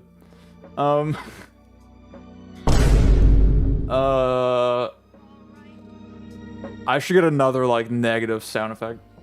Oh, did you just take your 5 of 5 and then, like, delete the other shit? It's so funny. Okay. I'm kind of liking the King of Fighters 2002. I'm kind of liking the Kirby Superstar. Also, Wild Gun's pretty go to pick. Umi Harakawa say that's fire. That's Pikmin 1, fire. KI, with Uprising, I think I like the game. I don't know how I'd feel about it when I revisit. It is kind of loot slop a little bit. Dylan, what's up? I feel like, okay, this could have been a 3x3, but because you submitted it this way, you're getting only 2 points. Sorry, not sorry.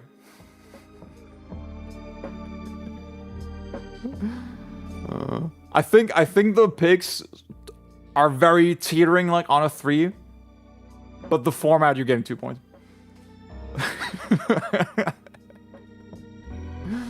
Oh my god.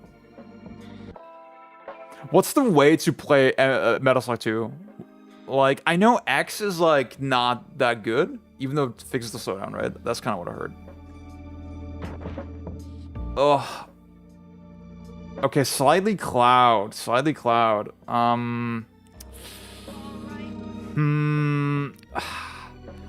So Slightly Cloud, for those who know, he's German. This is a very German list. This is such a German fucking list. I like the Halo 3. Dude, the Tekken 8. So for those who know Slightly Cloud, he's been posting in our German server about like his Tekken 8 arc and the abusive relationship he has with this game.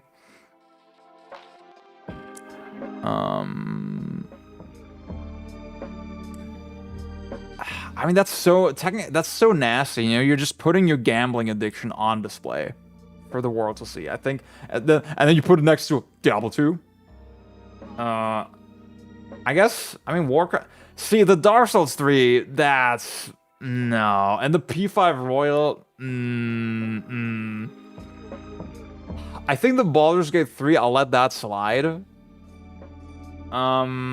I think Bloodborne is cool. It's a little too... Bloodborne is a little too... I like games, you know? Where's Gothic? So fucking true. Mark likes it more, but I think it's mostly just... I think it's mostly better you can play the OG and just amp the CPU to 200%. Okay.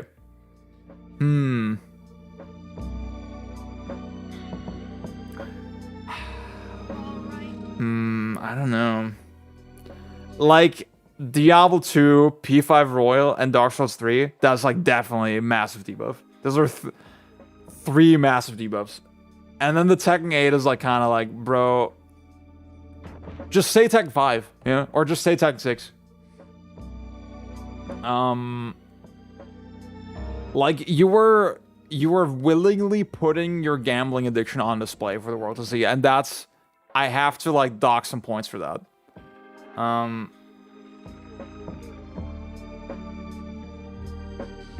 Yeah.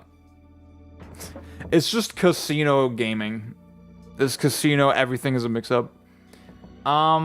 Slightly Cloud, I'm sorry to say, you're getting 1 point. Please work on that for next time. Please work on that for next year.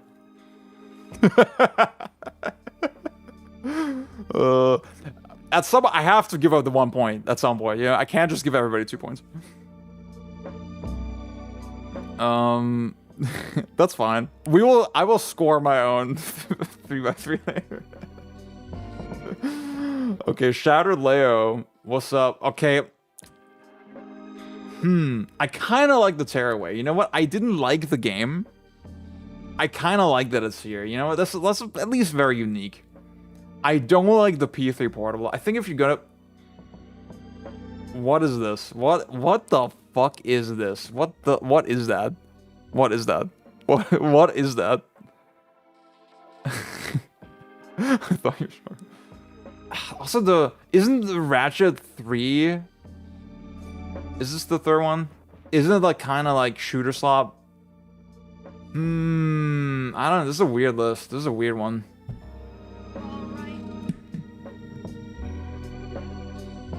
Like RE4, DMC1, KH2, those are like really good games for sure.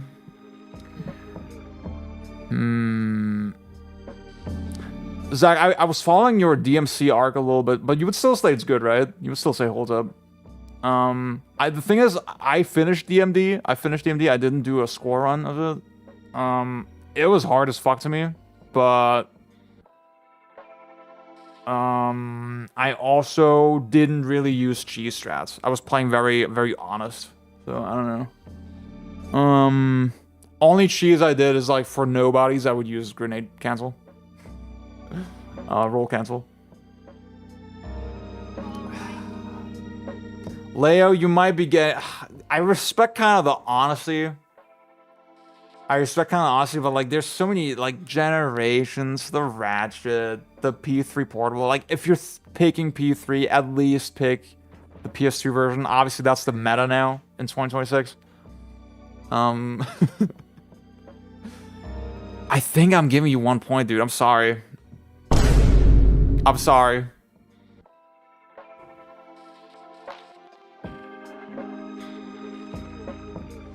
Okay. Okay, the worst cage or the worst thing on this list. Damn. Okay, you can try again next year. You can resubmit. You can resubmit.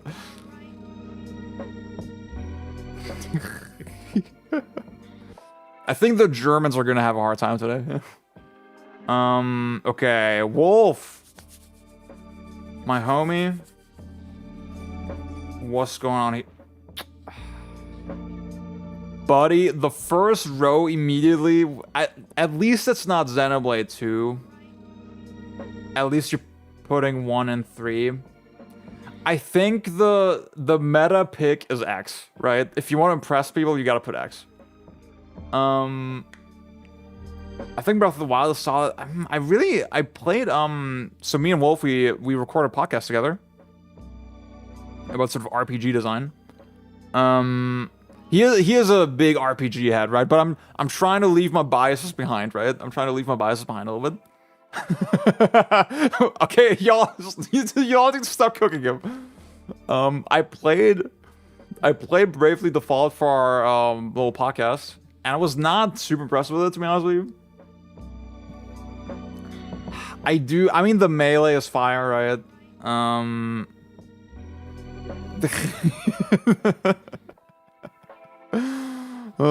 You know what, low key? If the only the meta way to make a fire like 3x3 would be the only JRPG you put is Xenoblade 2, and that's it. And then everything else is like hardcore Western RPGs or something. You know, I think the thing about it is that the picks are at least interesting, you know? It's like, okay, Lost Age, Golden Sun, that's a kind of weird pick, you know? NBA Street, that seems like very sincere, like meat and potatoes gaming. Breath of the Wild, obviously classic Melee. What can we say? What do we need to say about Melee? Come on, dude. Tactics Advance, I find kind of intriguing, you know? It's like, kind of like, okay, you're being all... You know, you're putting a little coconut milk in your matcha latte, you know, like.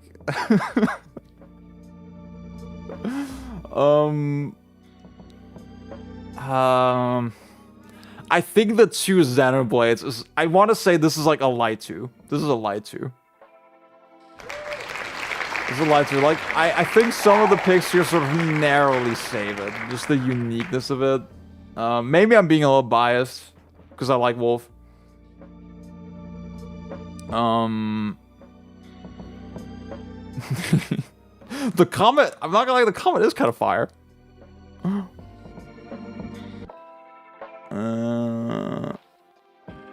Okay, Wolves. Then you're getting your 2 points. You've escaped my wrath. Okay, true. Okay. Wait, what is this one? What is this one? This is not Xenoblade. Oh, this is Ultra Kill. This is Ultra Kill. Ultra Kill, Zero Ranger, Melty Blood.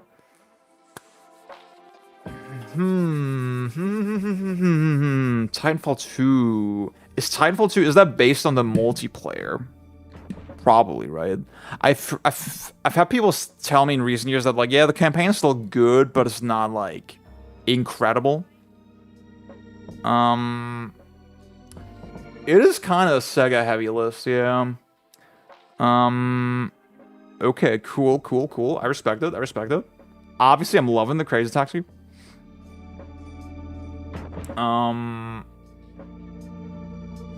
This is a very solid list. I'm really liking the Melty Blood. I know you like play fighting games for real, and that you would pick Melty Blood as the one. That's pretty based. That's pretty freaking based. Yeah.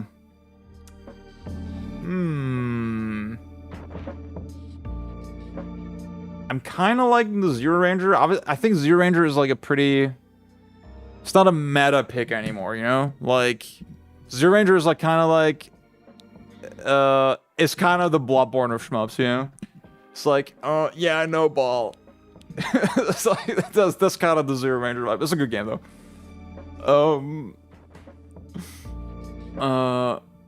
Like, if you want to be nasty with it, you have to, like, pick the obvious ones. You have to pick, like, Battle Garega or Katsui, you know? Or, like, if you want to be nasty with it, it would have to be, like, Muji Hime-sama or some shit.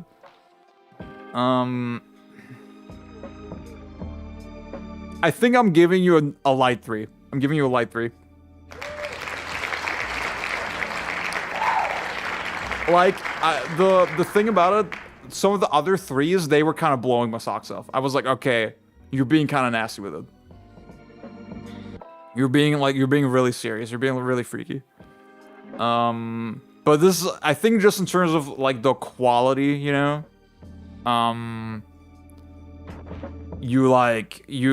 You just put on a solid display, you know? You just put on a solid show.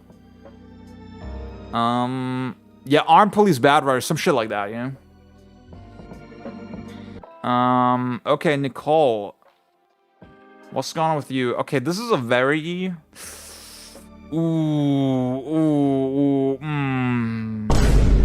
The Hades, I don't know.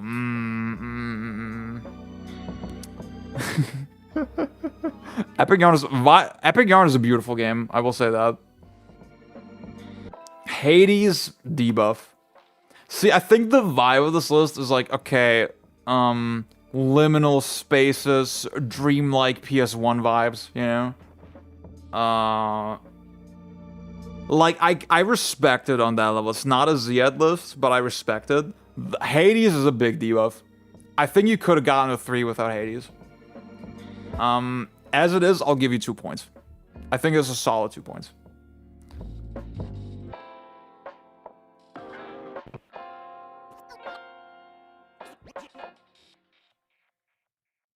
Okay. Ozzy, what's going on, boy? Okay, Gunsmoke. That's not a game I'm very familiar with. What is Gunsmoke? Let's look at some Gunsmoke gameplay.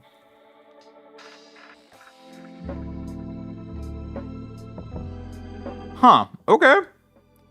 Zach, I feel like you would know something about this.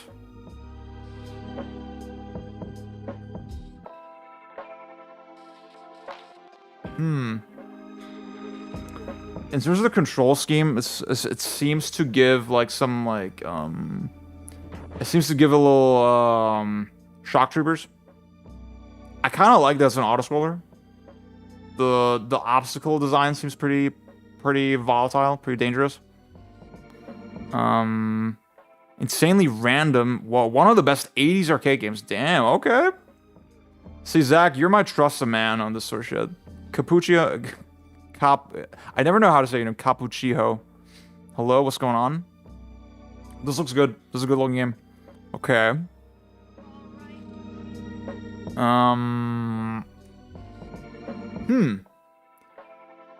I'm kind of liking the X2. You're being a little freaky with it. How much does the Earth cost? Oh, Cappuccino, thank you for the sub. Thank you for the sub. Earth and be king.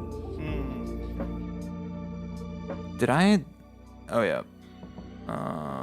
Wait, do I? I think I need to, boom, up the shareholder number.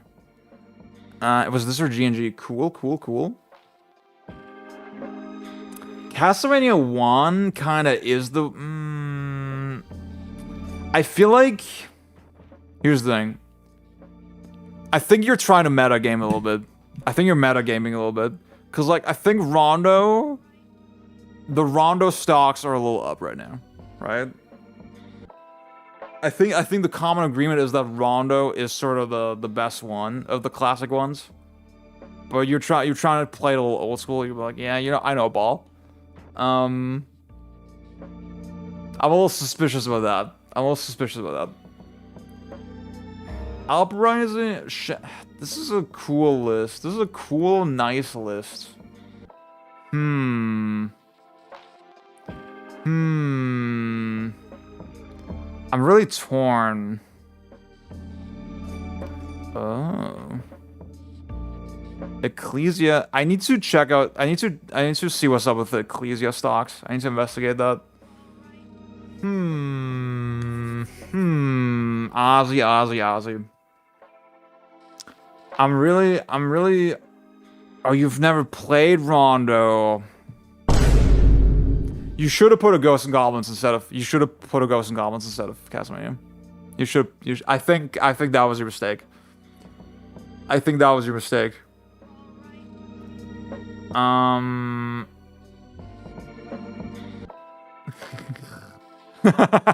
Gary, you're so funny. Oh, what's up, by the way? The KI. I don't know what to do with the KI. I need to investigate this one again. I can't shake the idea that it's like kind of loot slap a little bit, you know?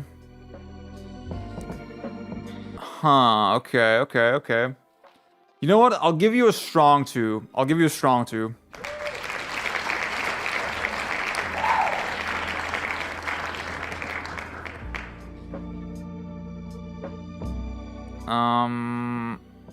I have a couple question marks, but this is a very solid list. Ziggy, okay, I have high expectations of you, Ziggy. Ooh. Tribes is that like arena shooter thing, right? Okay, Into the Breach. Eternity. Is that a Doom wad? Dude, okay, this is you're kind of nasty with it.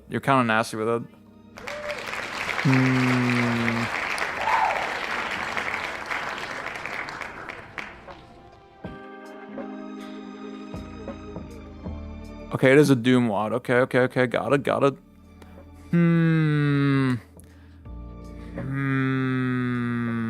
Doom wads. Are Doom wads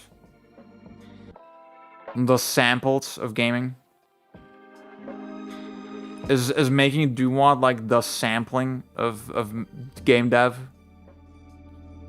I want, like, the fact that like you're building on top of an existing thing so directly. That's something I've like thought about a lot, yeah. That's Beatmania. It's like a Beatmania 2X. It's like a rhythm game.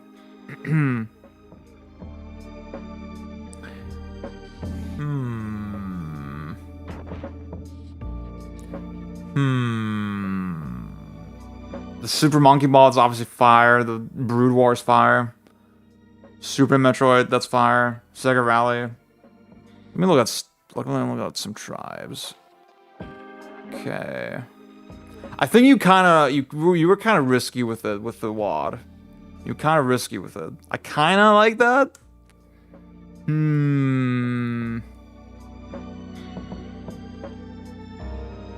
Ooh, okay, Star Siege Tribes looks kind of nasty.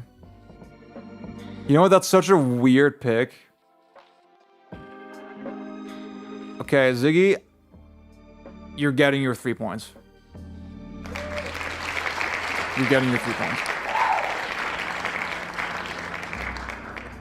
I think the thing is, I've lodged you in my brain as like such a nasty gamer already, you know? That's why I'm like, I think I was like holding you to a very high standard in my mind. So I was scrutinizing really hard, but you know what? I think you locked. I think the Hellsinger is pretty cool. I think that's neat. Okay, Pixel Saber. Oh, okay. Okay.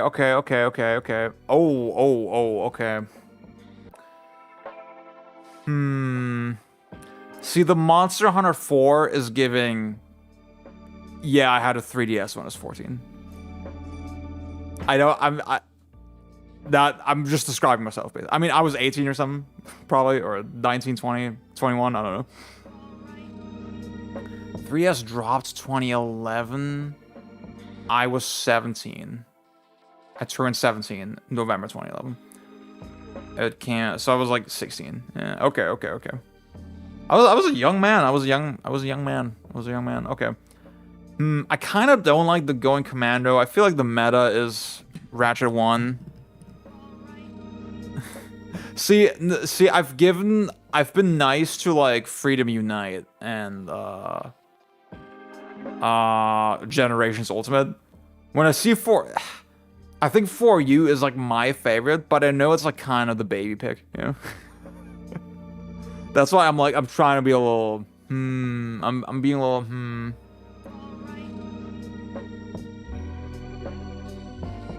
Insect Glaive kind of meme weapon. That's my hot take. I see some Ziad pattering pics. You think One for 101 and like Godhand was Ziad pandering? Maybe it was, yeah. The Thracia. I think the Thracia stocks are still up. I think the Resident Evil stocks are very down. The Harvest Moon is like, I mean, you're being authentic to yourself, you know. I respect that. I kind of like the Half-Life. I think Half-Life has been kind of underrepresented so far. Obviously, I like the Wonderful 101. I think you're getting a light too. You're getting a light too. That seems fair.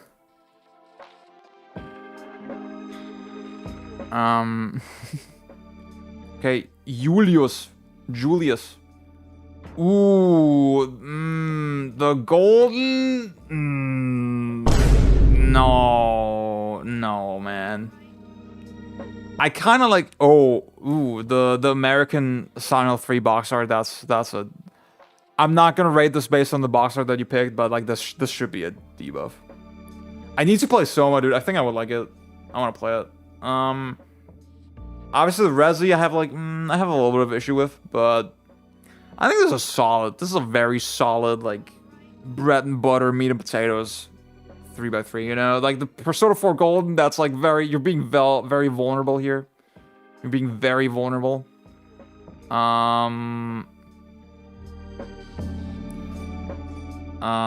It's kind of brave that you put that here. So I can't hate on you too much. I'll give you 2 points. Julius gets 2 points. Okay. Knöbel! My homeboy, my man, my soulmate. Okay. Ooh, I like the Halo 3. Obviously, Knöbel, you know, he's my podcast co-host, for those who don't know, on Hitstop FM, the greatest German gaming podcast. So I've come to know his taste very well. The Metroid, I mean, Metroid Dread is kind of a sick game, but like the fact that it's your Metroid game of choice, I'm like a little, Crow Country is like a little, yeah, I like indie games. I'm a little quirky boy, you know? You're definitely like this is giving like I'm a 2017 indie gamer, you know? Vaughn, I hear the hard mode in Crow Country is like solid. It's pretty solid. It's definitely, it seems not far off in terms of quality from the Resident Evil games. I actually, like based on what I heard about it, it made me want to buy it, and I bought it on sale on Switch. So yeah, I'm gonna check it out. Geometry Wars 1 is very interesting. That is very interesting. I feel like most people would just pick 2. This feels like you have like special memories with it probably, and I kind of respect that. What is... Oh, wait, I think I know this game. See, this is the German block. This is definitely the German block. This is your German coming out. There's kind of a lot of Pokemon on here. I'm kind of liking the Metal Wolf Chaos. I think you're being very true to yourself. You're being very honest. Like, yeah, I like fun games, you know? I like having fun in my life. My man, my bro, you're getting 2 points. You're getting a very solid 2 points.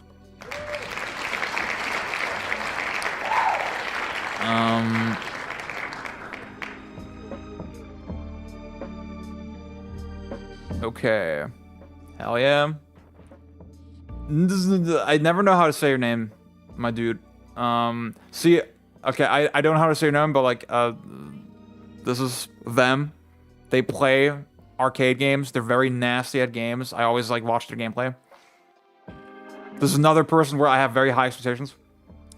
Syncopause, that's a deep cut. My friend Heather, she made a great video about it. I didn't check it out still. I need to check it out. See, the thing is, Metroid Dread kind of debuff because I've talked to him about Metroid and he was like, yeah, the map in Super Metroid is too confusing. I was like, bro. I was like, yeah, just download the ROM hack where they draw in the doors. The RE5, see, I know in your case this is based on the Mercenaries mode probably, so that's fire. That's based. I'm liking the Ibarra. See, that's a weird shmup pick. That's like, you're being kind of nasty with it. I don't know what this is at all. I think this is another situation like with Ziggy where I have such high expectations of you. Because I know you're like a nasty sweat gamer. Oh, Radio Raw, is this you? Radio, I don't know if I said radio. Radio Raw. I think she renamed her channel to like Monochrome Disposition. Oh, there you are. Gotcha. Okay. An angel dances in the sparks of... I don't know what this is. I need to look this up.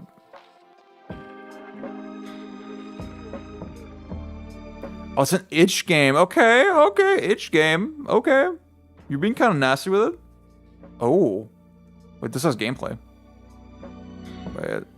Oh my god. Whoa. Okay. I died. I'm gonna check this out more later. Has a nourishing mouth like it. Huh. Sugar, what's up? PS1 Apollo.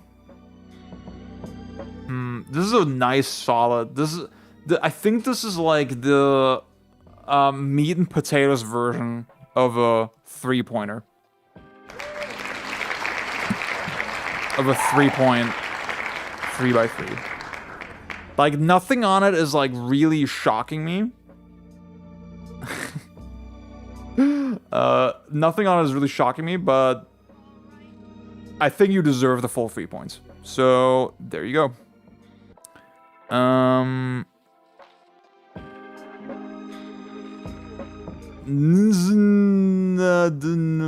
Bad. 3 points for you. Gary! My home. See, Gary, I respect the honesty. I respect that you're so unpretentious about MGS4. Is this Yakuza 4? Is this? I forget what the meme was. Oh, it's so fire. You know what? Oh, God. See, the way you I like the pictures that you picked. That's like kind of a huge buff. I shouldn't... God damn it. See, the MGS4 should be fucking vile. It should really offend me. Same with Yakuza 4, kind of. But I know this is like so authentically your taste.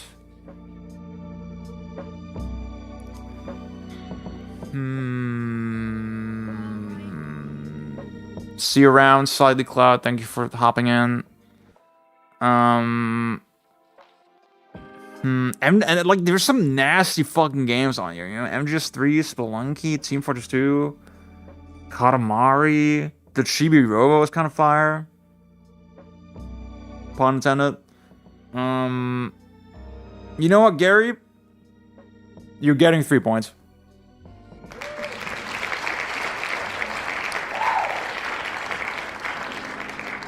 Fuck it. You charmed me. I'm giving you the 3 points based on vibes. I think I'm being a little too nice, but it's fine. Exactly, you whimsy maxed too hard. You know, I could not resist the whimsy. Okay, Melly Redgrave. What's going on with you? Wait. Remakes interchangeable with 4 as a whole and 5 mercs. Oh. But why? Right, we respect the original Mansion a lot. I don't like the Silent Hill F. Well, I think, you know, this is a very feminist game. I think I have to respect it, like what it means to people. I really just didn't like the game myself. See, the Asura's Wrath and No More Heroes, those are like definitely gamer picks. I think this is like a nice, solid, like unpretentious 3x3. I kind of like that about it. Just a lot of the games on here I have like a couple issues with. The Kingdom Hearts 1 feels like, okay, this is a very romantic, beautiful game, you know? Gotta go for the vibes. Yeah, it's living your truth. Yeah. I'll give you the 2 points. I'll give you the 2 points.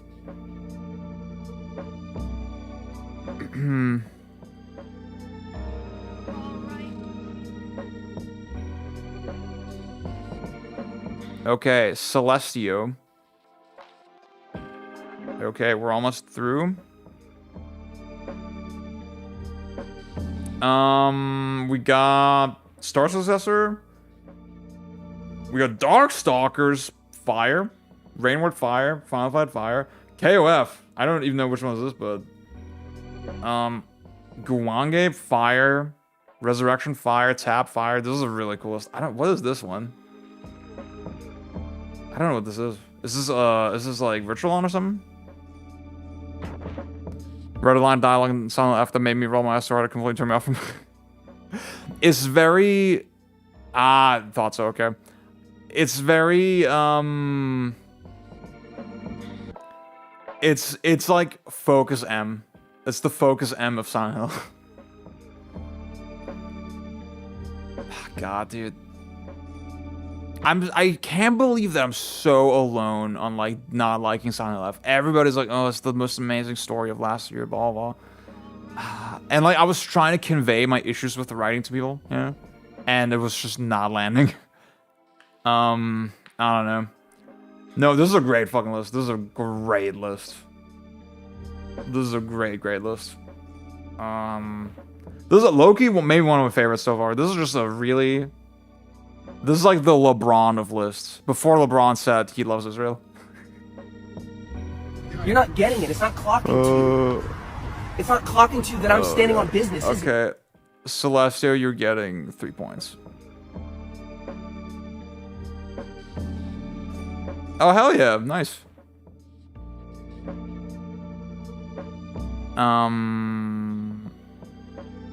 Yes. That is exactly it. That is exactly it. It's like, it's a game, when you play it, to me, with Silent Hill, the thing is the holistic, like, overall game design aesthetic quality, you know? That they really think about the game design aesthetic to convey their themes. In this game, that it sometimes happens, but a lot of it is like, okay, AAA shit, you follow the waypoint, you get the objective updates, the character always talks to themselves. Like the fact that they just don't have the deftness to really work with that, you know? It feels like, oh, visual novel guy made it. Which he did, you know? There's like two or three moments where they really get freaky with it, but nah.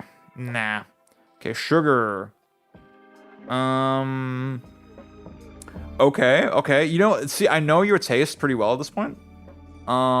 This is a very authentically you list. Loving the Melee, of course. I know you recently got into Disco. That's pretty cool. Loving the Last Guardian.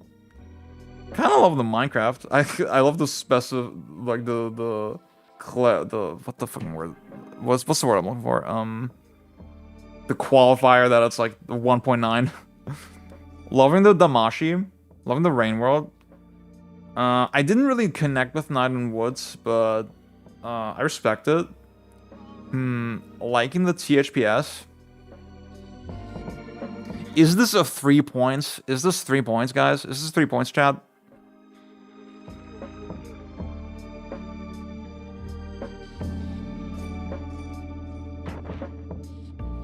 Is this 3 points?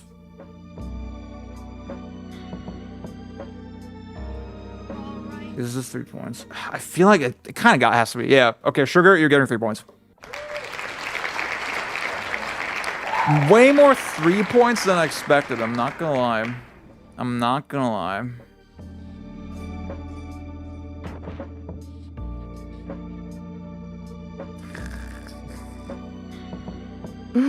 Oh, that's fire. None of us is the most divisive, but that's to be expected. I think about a narrative game about relationships. Yeah, totally.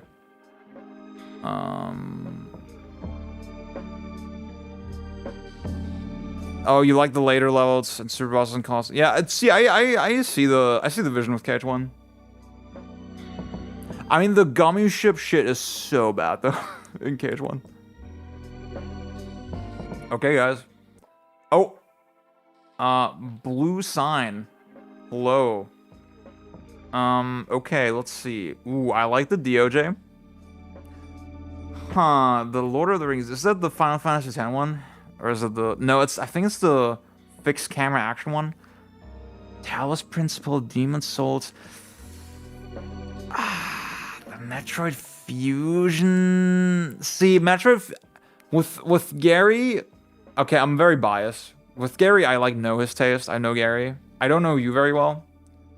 So when I see the MGS4, especially with the... Oh my god, with the American box art, I'm like... Ooh,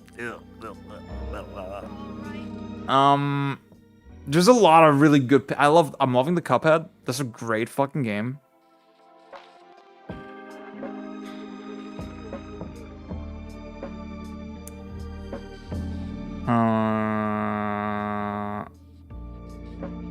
Battle for Middle Earth 2 is a good take. Oh, it's 2. Oh wow, I didn't see that. Braid is cool. I like Braid. Good game. I kind of like the cave story, you know, cute little pick.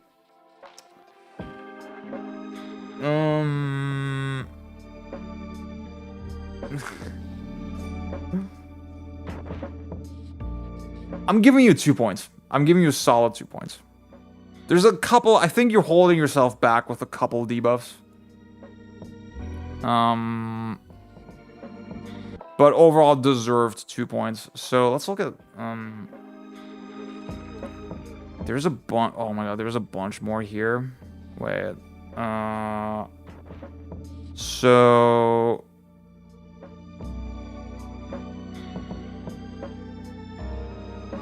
Okay, wait. Hooplehead, we already got you. Okay, let's see, wait.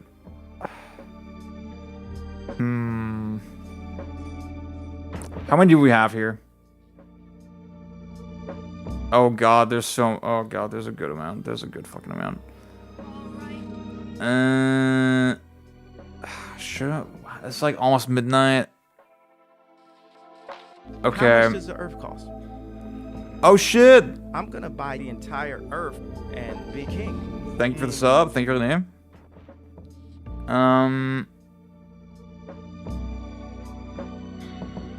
Okay, I'm locking the post. No more submissions, no more. I will speedrun. This is crazy. This is insane. Thank you for tuning in, Gary. Thank you so much. Have a good time.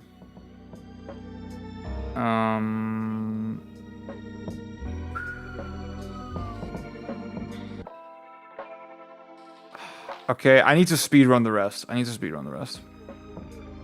Because it's a little unfair that that a couple people like submitted way earlier. And I'm forgetting them. Actually, you know what? Maybe I'll save it for... Should I save it for next stream? So you're on, Nicole. Okay, you know what? I've been streaming for 2.5 hours. I think I'm gonna... This is funny. I'm gonna rate these next time. I'm gonna do this next week.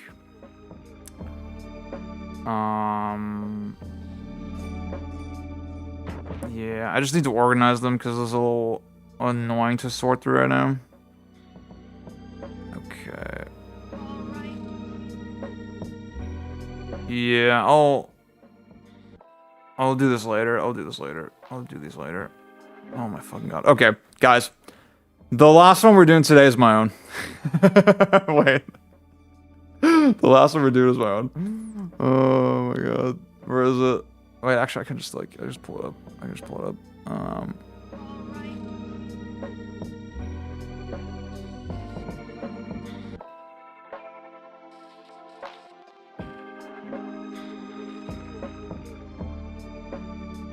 Okay. Okay, this is my 3x3. Okay. So we got, obviously I went for the artsy, like, you know, in-game screenshots or artwork to represent my games, right? So that's a big buff already. That's like, I'm being a little pretentious, I'm being a little artsy. We got Alien Soldier, we got Super Metroid, we got Mario 64, RE4, Melee, Trace Taxi, Shadow of the Colossus, Bongo Spirits, Dennis, what up? And Bayonetta. Chili, I'm so sorry. I'll do everybody else next time. I promise.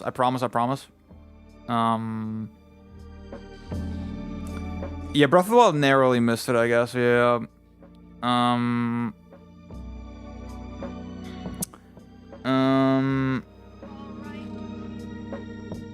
I'll collect the other ones for next time, and then I'll do them real quick. But for now, I gotta close it out. I know, right? I think I'm metagaming a little bit. I want a little bit of variety, you know? I want, like, okay, a couple different generations. I'm like, dude, okay. I'm metagaming super hard. Because, like, I got two 16-bit gen games. I got, like, some super early 3D game. Then a little later 3D. Then Beach gen games. And then two sort of 7th gen games. This is, like, insanely min-maxed. Kagastani is crazy, dude.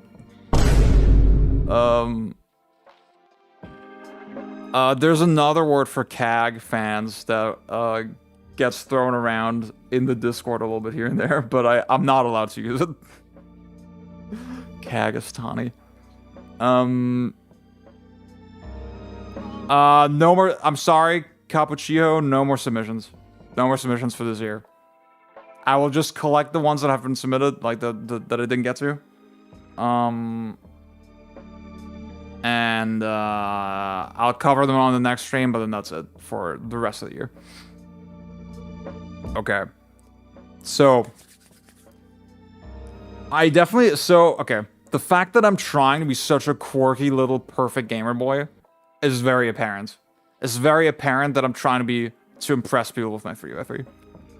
And like, if you think about it, there's not a single game on here that's like actually hard. And I mean, Melee is hard, right? Like if you like try to compete in it. But like if I'm thinking like sort of the single player like arcadey games, Alien Soldier is my big arcadey kind of pick, and it's It's not nearly, it doesn't nearly have like the ceiling of a game like a cave shmup or something, right? I'm not being that nasty with it. RE4 is the same, right? RE4 is like obviously a great, phenomenal game, but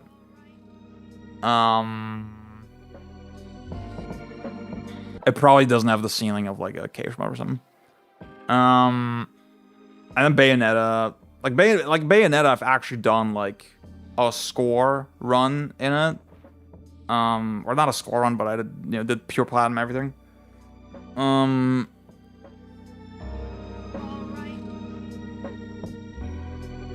Couch, what's up? So I'm being a little pretentious, but at the same time, you can tell that I don't know ball that hard. You can tell that I'm too scared to put like a game like even something like F-Zero X that I really respect. I just haven't played enough of it. I don't have any shmups. I don't have any like classic arcade games. I don't really have any Western like nasty games, like a Hitman or a Thief or something. I think all my picks are really like sort of obvious picks, they're very like generic meta gamer picks. But they are all good games. So I think the way I would score myself, wait, Nana's saying, I like Shadow Colossus, but it didn't resonate with me that hard, but you really made me interested in giving it a shot. Hell yeah, dude. Hell yeah. Need to work on my 303. Half of it was SNES giving even more unk vibes than I actually. Yeah, no, nothing risky. Like, I feel like I'm afraid to be vulnerable, I'm very afraid to be vulnerable, clearly, from this list. I want to impress people, but I don't have actually that much to offer. This is like the imposter syndrome list. I guess Bongo with Spirits is like, I will say I'm the original Bongo with Spirits guy. I put it on the map. I put it on the fucking map. It's good slop.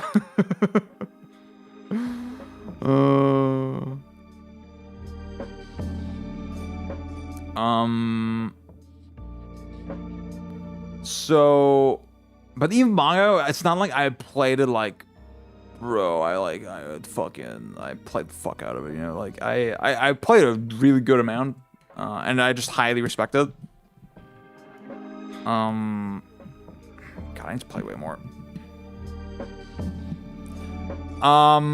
This is Bongo with Spirits, which is like a different game. So there's OG Bongo on N64 and Dreamcast. There's Spirits, and there's Missile Fury on Xbox. Those are like sort of the big three separate games. And they're all very distinctly different. Like you could think of them as Bongo 1, 2, 3. With the original N64 and Dreamcast, they're also vastly fucking different. It's like the same basic game, but really different. And I think the N64 version is the much stronger game overall. But I think both are worth playing. Yeah. No, Heather got it from me, dude. Heather got it from me. Who do you think she got it from? I'm so fucking for real, dude. Yeah. I mean, see, I was thinking about it. Like, with my Crazy Taxi, I mean, my high score run was like 24k or something. That's, like, not bad. That's not terrible. I'm probably kind of up there overall with, like, Crazy Taxi players. In the grand scheme of things. Not to downplay myself. So, I think, overall, I guess I'm curious, what would y'all rate my 3x3? I would give myself a light 2. I think it's like sorta, I'm trying too hard, I'm not that original. But these are good games. It's good slob. Shut your bitch ass up. Oh my god. Yeah.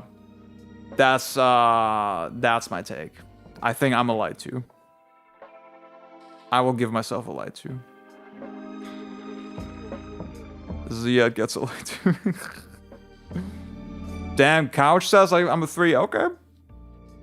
Okay.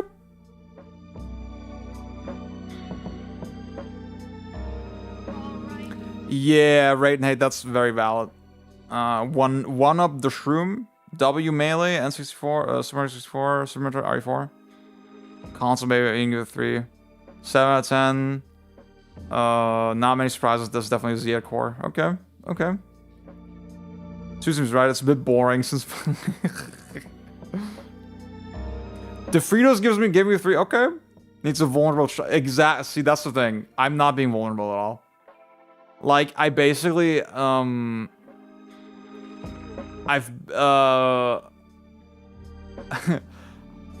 like everything that happened sort of in my gamer life before like 22, I've just deleted from my memory. It's a good gamer list. I feel like 10 years ago this would be an easy 3 with Alien.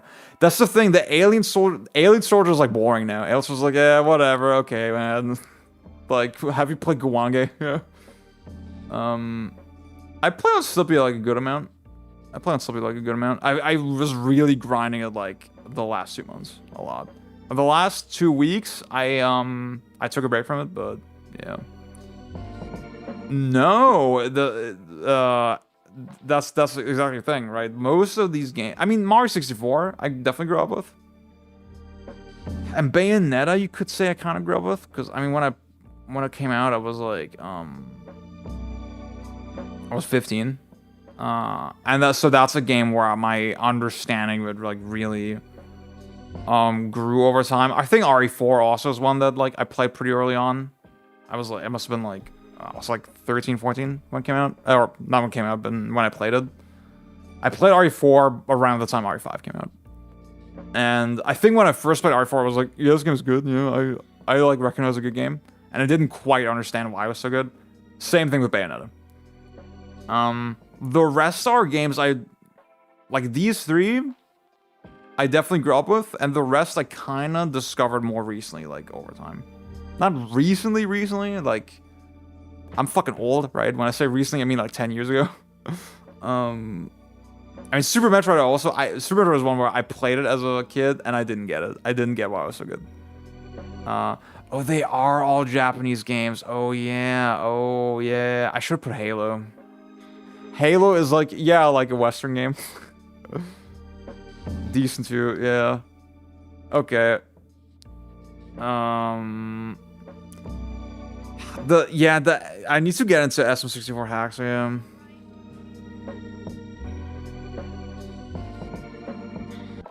Sort of a pygmy. It's a pygmy list. It's a pygmy list. Yeah, that's very accurate. Halo 1 would be a hot. No, I don't think that's a hot take. What makes Bayo your favorite hack and slash? I'm like a big DMC3 head, so I'd like to hear it. So Bayo, for me, what I will find so inspirational about it is that they basically maxed out the player freedom that you have, and sort of like just with the idea of, yeah, you can cancel out of any action at any time, right? That was a groundbreaking idea at the time. That was not really a thing before that, and yet they designed the game around it in such a judicious way that it did not fall apart, you know? It was the original, like Bayo, it maxed out the amount of parry stop you could possibly be, in theory, if you think about it, and then still designed a strong game around it, you know? And to me, the fact that it maxed both of those things out, it maxed out the player freedom and it maxed out the enemy design, is fire. So that's why it's my favorite. I very rarely talk about childhood. Yeah, it's with good reason. Okay. Replace Subaru with Dread and yeah, that's funny. Yeah, okay. Dude, the fucking tattoo, the Absolute Eagle tattoo is so hard. That's so fire. That's kind of what I was alluding to a little bit. Yeah. Oh my god. Okay, okay, I think I'm tucking in for tonight. That's a very British way to say that. I will collect the remaining 3x3s that were posted here. Oh wait, sorry. All the ones that were posted here like last week, I will collect them real quick. And then we'll talk about those next week. Oh shit, my boy Alan. That's so funny. Of course, dude, Alan, he's so funny. Of course he posted in the wrong thread. Okay. I will collect these. I accept no further submissions after this time. I accept no further submissions past this point. Or past midnight, let's say. Past midnight my time. Yeah. Try.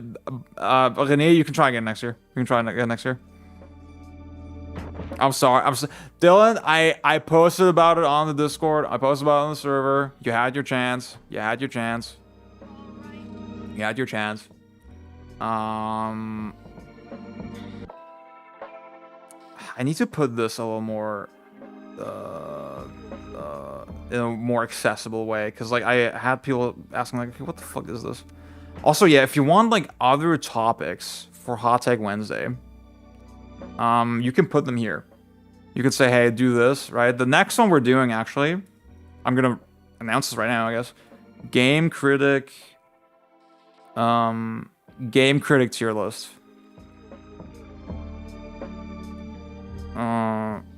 Next Wednesday.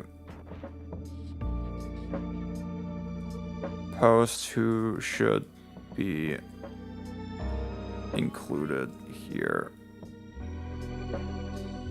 Okay. We're doing a Game Critic tier list. So post whatever game critics you can think of. Matthew Matosis, Joseph Anderson, Jacob Geller.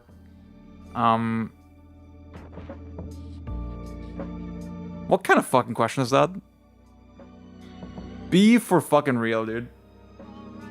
Lock the fuck in. Of course, play the original. Oh my god. Remake is fucking terrible. Dylan, that's so funny.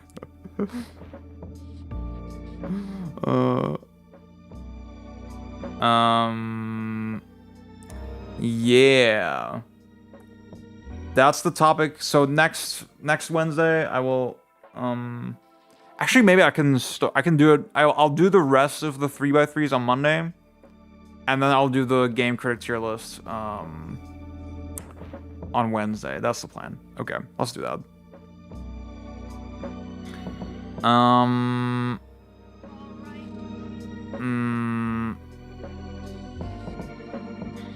Yeah, guys. Okay. Cool.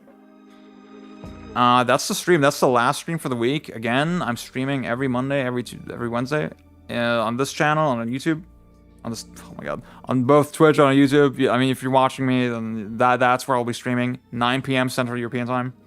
Seems like a good time. It seems like people can actually tune in at this time. Like I'm getting a healthy amount of both Germans and international people. All we got is GK and Mark. Europeans mogging Americans. That's fucking funny. Oh my god. Oh, that's so funny, dude. The PS3 version of Shadow of the Colossus is like, it's a little problematic, but it's not too bad. If you can play it on PS2, but even PS2 is like a little oof. Maybe wait for the PC port when it comes out.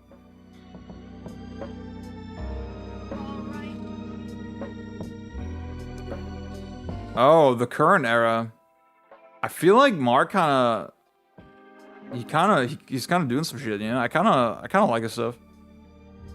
I'm counting myself international people. I would count myself as German in this context. Okay, y'all, this was a fun stream. Fun, good, nice stream. Thank you so much. If you like loose, unstructured thoughts from yours truly, I have a series called Backlog Battle. Let me plug that real quick.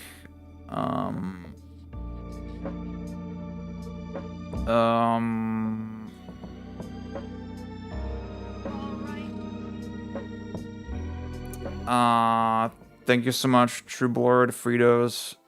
You have the Deutsche. Oh my god. I have a series called Backlog Battle, where I talk about games that I play every month. You can access this series if you're a YouTube member, if you're a Twitch subscriber, or if you're a Ko-fi member. They're all linked in all my shit. They're linked under this YouTube video as well, if you're on YouTube. So please support me. I'm trying to... You see the number? It says shareholders. I look so full of whimsy. There's this number on screen where it says shareholders. You can be a shareholder. I'm trying to get to 100. Like, a shareholder is YouTube member, Twitch sub, Ko-fi member. If I can get to 100, I would be fucking set, dude. I would peachy. I could, I would not have to worry about being able to pay rent. So, yeah. Please consider it. Share this with your friends. Share this with your grandma. Share this with your loved ones. Share this with your girlfriend. Share this with your boyfriend. Share this with your they, them.